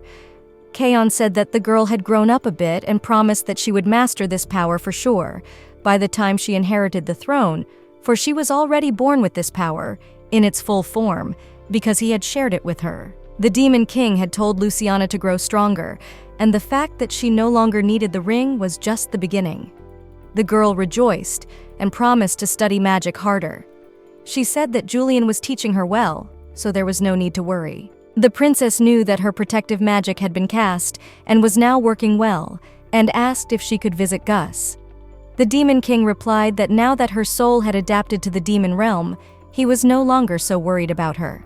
Kaon told the girl to keep her feelings in mind and said she could go to the Dark Forest if she took Anubis and Sarkinia with her. The princess couldn't believe that he had just given her permission to go. As she left, the princess told the king that he should stop sitting in his room and offered to have dinner together when she returned. Kaon agreed.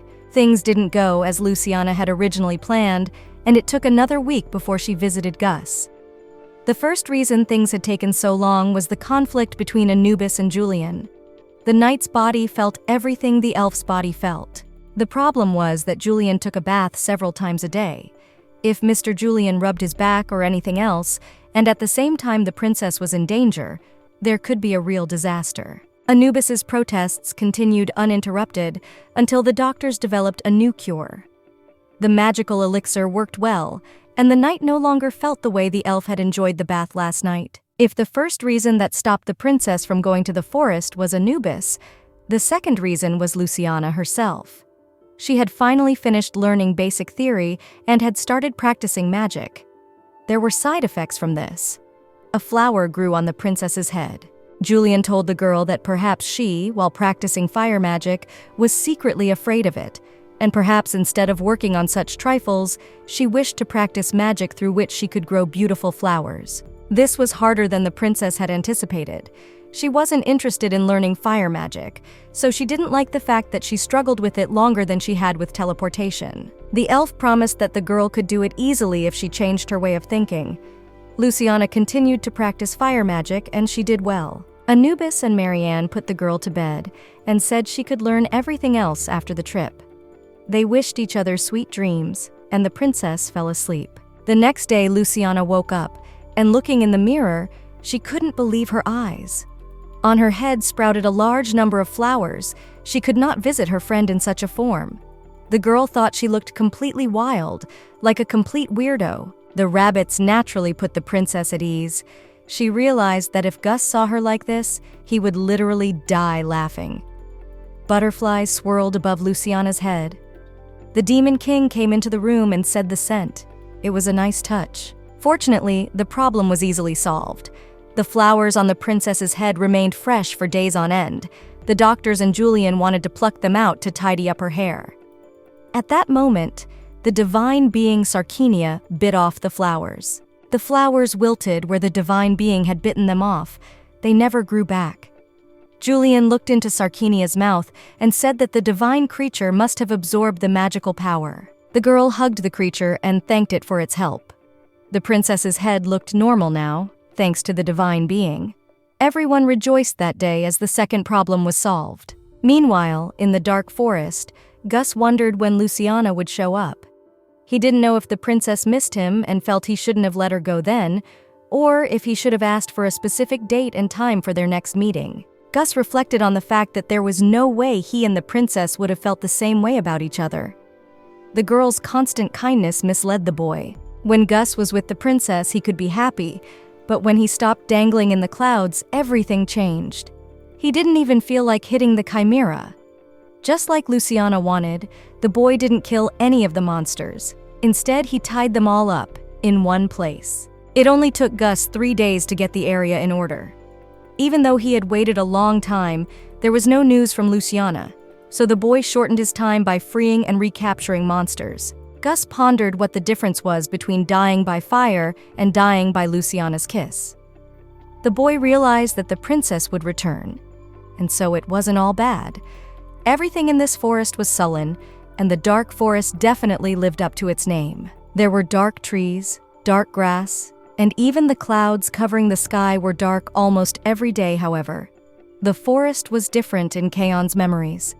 Although it was just a story from a little book, in ancient times, the forest was green. This forest was known as the Mysterious Forest, where beautiful mystical creatures lived. So when little Kaon's nanny went into exile, obeying the previous king's order, the boy had no doubt that he would be happy there. But Kaon didn't know that terrible monsters resided in that forest.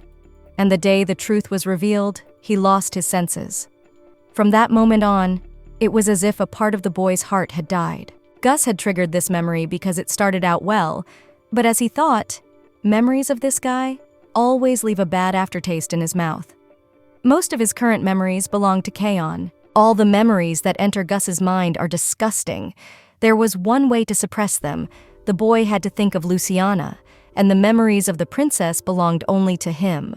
The princess appeared next to Gus and hugged him tightly. She didn't think she could meet him like this, right now, as her magic always failed and teleported her somewhere nearby. It seemed the girl had done it perfectly this time. Gus realized that the princess was the only one who saw him for who he was, and not just someone else's clone. Behind Luciana's back, the boy saw Anubis and Sarkinia. He was not happy that she had brought them with her. The princess explained that the Demon King was worried and told him to bring them with him. The boy was familiar with Anubis, and Luciana introduced him to the divine being, who, for some reason, reacted with tears to Gus. The boy hugged the princess and told her how glad he was that she had kept her promise and returned. Their joy was mutual. A second later, the girl rushed over to kiss Chimera. Anubis resented that of all things possible, healing is necessarily a kiss. Gus shared the knight's sentiments. Anubis never questioned the Demon King's decisions. However, he had always wondered why he had hired Mr. Julian as the princess's teacher. Gus asked the princess to hurry up. Luciana said she would love to do it all faster, but her lips hurt a lot. The girl realized she needed a break and hugged one of the monsters. The creature heaved, and the girl heard a thank you in return. Luciana turned around and asked if they had seen what had happened. She no longer needed to kiss. Now she could heal with a hug. Anubis thought it was still just as burdensome, and the girl rejoiced at how amazing she was. And once the princess finished helping the remaining monsters leave, she returned to the Demon King's castle more confident than ever before. After that, time flew by unnoticed. These days were filled with nothing but joy. There wasn't much time left until the ball. Luciana now looked like a teenager, even without the magic spell. Julian had told the princess that her magic power must have been a response to her desire to grow up sooner. Luciana noticed that Gus had a growth spurt as well. He must have wanted to grow up faster, too. As promised, Gus was allowed to attend the ball and was now free to walk around the castle with the princess. Luciana had even organized a dinner for the two of them together with the Demon King. That's not to say it was easy. There were awkward pauses at the table, and the princess tried to keep the conversation going, but only succeeded in talking about how delicious the chicken was. Kaon looked at the princess carefully and said that it wasn't chicken, but turkey. The girl laughed and replied that the Demon King was a genius. At least he was trying to keep the conversation going. After dinner, the princess went to her bedroom and lay down on her bed. She couldn't control her emotions and didn't understand why she should bother trying to bridge the gap between Gus and Kaon when they hated each other to death. Marianne noticed that the Demon King had a bigger appetite than usual this time. She assumed that the king had enjoyed his dinner and told the princess that she had done a good job. But even at dinner, Kaon looked as if the life had drained out of him. Marianne told the princess in her ear that she had been calling Gus names throughout the meal. The girl laughed and realized that, indeed, the Demon King could read her mind, so he probably heard everything. All this meant that the girl had done it again, accomplished something. Now she only had one mission left before the beautiful tomorrow. The princess of the demonic realm had to sleep in a comfortable bed. The seasons had changed, and it was now early summer. After what seemed like an eternity, the 7-day ball was about to begin. The princess stood at the window and told Marianne that it had been almost a year since she had been caught here. The maid asked the girl if she had slept well. Luciana replied that she was well rested and could stay up all night and have fun. The girl decided that she would show everyone how great a princess she had become over the past year. The ball was different from the appointment ceremony. There were no strange rituals, and with the exception of a few traditional receptions on the first and last days, there was free time. The princess couldn't help but worry, especially when she was free to enjoy the ball. Marianne suggested doing a quiz and trying on only 20 dresses. Since the ball lasts for a long time, the girl had to wear a variety of different kinds of outfits. She also had to try on spare dresses just in case. It was quite a hassle, but they all looked cute. The princess kept trying on dresses, and Marianne kept complimenting her. The girl said that pretty dresses were great, but she liked comfortable clothes. Marianne said that this was one of those times when Luciana needed to put looks first because a memorial portrait would be painted. It was a traditional practice that Miss Acela had started. The first moon rose. Beautiful music filled the Demon King's palace. Flickering candles warmed the cold air to the perfect temperature. As the second moon rose, fancy horse-drawn carriages teleported through glowing magic circles. The princess, watching it all through the window, assumed there would be more people than on the day of the appointment ceremony. Anubis, standing nearby, said that only the heads of families attended the appointment ceremony, but this time they brought their families with them. Each family of the demonic realm had a teleportation circle of their own, magical color, so from afar they looked like Christmas decorations. Anubis said they were all looking forward to talking to the princess. Luciana asked the knight who the people were that she needed to know. In response, the princess heard that there was no one she should know today, necessarily because people must first recognize the princess. The girl speculated that perhaps she should at least recognize these families. Anubis realized that Luciana had already learned about the noble families. Not only had she been playing and trying on dresses all day, but Julian had told her about the major families in the demon realm. The elf also said that there was no need to rush, and she could use her time learning about the other families at the ball. The princess was interested in what Julian would wear to the ball. Anubis said that it was hard for him to say about the other noble families yet, for there would be a reorganization as the Demon King had changed officials. The knight was telling the girl that it was her party, and she could put off the difficult tasks for later. Accompanied by Anubis, the princess went to the ball. It was a great honor for all present to meet the young moon that holds the fate of Matahari in her hands. The girl and her knight entered the ball and saw the Demon King. Kaon gave the princess his hand. The Demon King and the princess stepped out onto the balcony in front of the audience. The people chanted for the incomparable Matahari and asked that the infinite power of the demon god would lead them to eternity. Things were going more smoothly than last time. To Luciana, today was even more like that appointment ceremony. She decided that she would show everyone how magnificent the only princess of the demon realm was. Kaon and Luciana walked down the stairs from the balcony, closer to the guests. The girl wasn't so confident anymore, seeing the crowd of people. The princess lost her balance at the end and accepted the greeting of the nobles in the arms of the Demon King. Luciana was glad that at least she wasn't stretched out on the floor like a frog. The girl searched for Gus with her eyes. She said hello to Julian and one of the priests she hadn't seen since the appointment ceremony. Kaon, holding the princess in his arms, told her to go forward. The people asked the princess to bestow her favor upon them. On the pads in front of the princess were coins. Gold symbolized dukes, silver symbolized marquises. Green bronze symbolized viscounts, and bronze symbolized counts. The stone symbolized barons. The girl realized that she would have a meeting with the owner of the coin she would choose. Kaon asked if the princess needed help. She replied that she needed to remove the number of pillows. The priest held coins in front of the girl, and only one of them was stone. Luciana chose one of the coins. The reason she chose the stone coin was because the girl didn't want to give even more power to families that were already powerful. The princess looked around, wondering which family this coin belonged to. One of the guests approached and said it was a great honor to be chosen by the young moon. The guest introduced herself as the head of the family and identified herself as Cecilia Everlot. The princess greeted the baroness. Cecilia introduced her brother and sister, Ciel Everlot and Riel Everlot. They were both about the princess's age and said that their father was too ill to attend this celebration. They announced that they had put their hearts into preparing a small presentation for the princess. Luciana thought that the presentation of the gifts would take place on the last day, according to the schedule. She didn't know if it would be okay to accept the gift now, and yet she decided to accept and thanked the Everlot family. As Cecilia placed her hand on the magic spirit crystal, a hologram of a man who looked like her appeared along with a blinding light. This hologram introduced himself and said that it was a great honor for him to welcome the young moon of the demon realm. When his short greeting was over, they sang a song and sounded like singing mermaids. It was palpable how father and daughter trusted each other. Cecilia said it was a song their late mother had written to honor someone special. She wished that the princess would be blessed by the sea. The 7-day ball was on top of the appointment ceremony.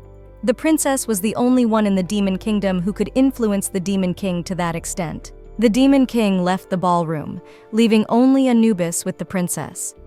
The knight had said it was a miracle that Kaon had shown up at all. In truth, Everything was fine, and it was better for him to rest comfortably than to sit absent-mindedly as Kaon had done at the appointment ceremony. The only thing weighing on the princess's mind was that the king must be going over the scene from Asella's memory time and time again. It should no longer devastate him like the last time, but still, Luciana wanted it to be a happy memory. Anubis led the princess down the hall and asked if she was sure she was going to be all right.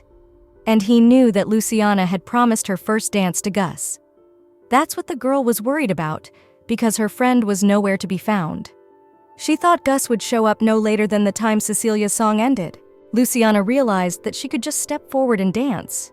She was the star of this ball and had to dance first so the other nobles could have fun. Anubis pointed out that the girl had not yet had lessons in high society etiquette, but she was already very educated. The girl replied that if the knight had read as many romances as she had, she would know quite a bit too. Someone took the princess by the hand. She turned around and saw Gus, who said that the girl had decided to be a forest fairy today.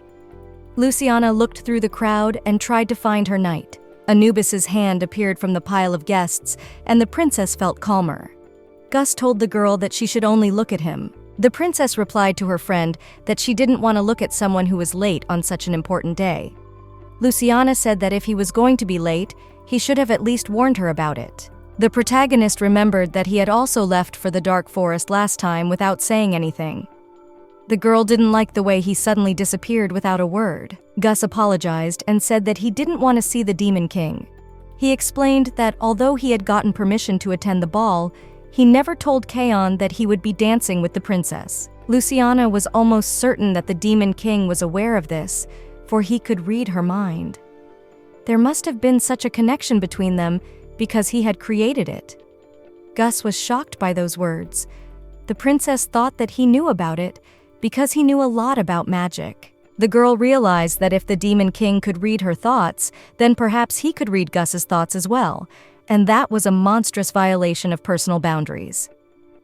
The princess was dancing with her friend, and the guests around her were also dancing in pairs. The protagonist was twirling in the dance and telling her friend that she shouldn't worry about whether the Demon King was good or not, because they were different people. Similarly, the girl didn't worry much about Asella. Perhaps these children were born out of experiment, mistakes, and coincidences. Gus told the princess that he was not curious, but envious. The boy was jealous that the king knew the princess better than he did and could learn more about her. Gus noticed the princess getting embarrassed and told her so. Luciana thought the boy was too sly for a child. The boy laughed and replied that he knew the princess preferred honesty. The protagonist told him to stop teasing her and promised revenge. Gus said he would allow her to do so. Luciana told her friend that he looked so attractive today that he almost blinded her eyes, and her heart literally fluttered at the sight of him. Gus clearly didn't expect to hear that. The princess thought the words were too sentimental. The boy became embarrassed but told the princess to continue, his voice trembling. Luciana realized that Gus liked her, but that was only because she was the only one who had saved him and hung out with him. She was the only girl who constantly twirled in front of his eyes. The princess couldn't help but notice that she had become someone special to this guy. Luciana didn't think she liked her friend to this extent. It was the friend she wanted to have then, not the boyfriend. Gus asked her to just ignore the whole thing. The princess looked at her dance partner in bewilderment. The boy said she wondered what she should do about these feelings, since it was all written on her face. Luciana didn't know how she could ignore it. Gus said that he hadn't confessed his feelings to her yet, and he wasn't going to until she loved him back. The princess understood that her friend would wait, but she didn't know what would happen if she never changed her mind. Luciana wasn't an idiot, and knew that his concept of sympathy wasn't the same as hers. The princess and Gus stood on the terrace.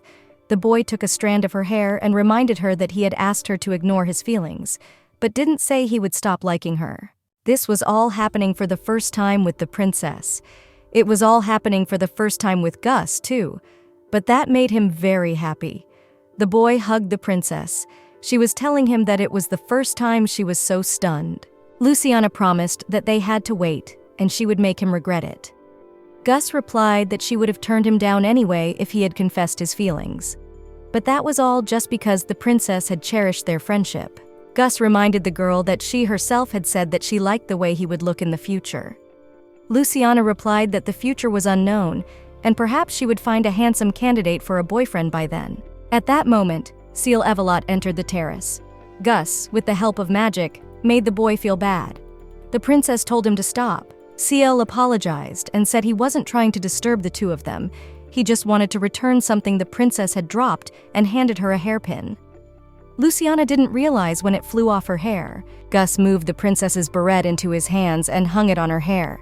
He complimented Luciana that she was very beautiful and told Ciel to disappear. The princess was angry and asked why he had spoken so rudely to Evelot and assumed he was jealous.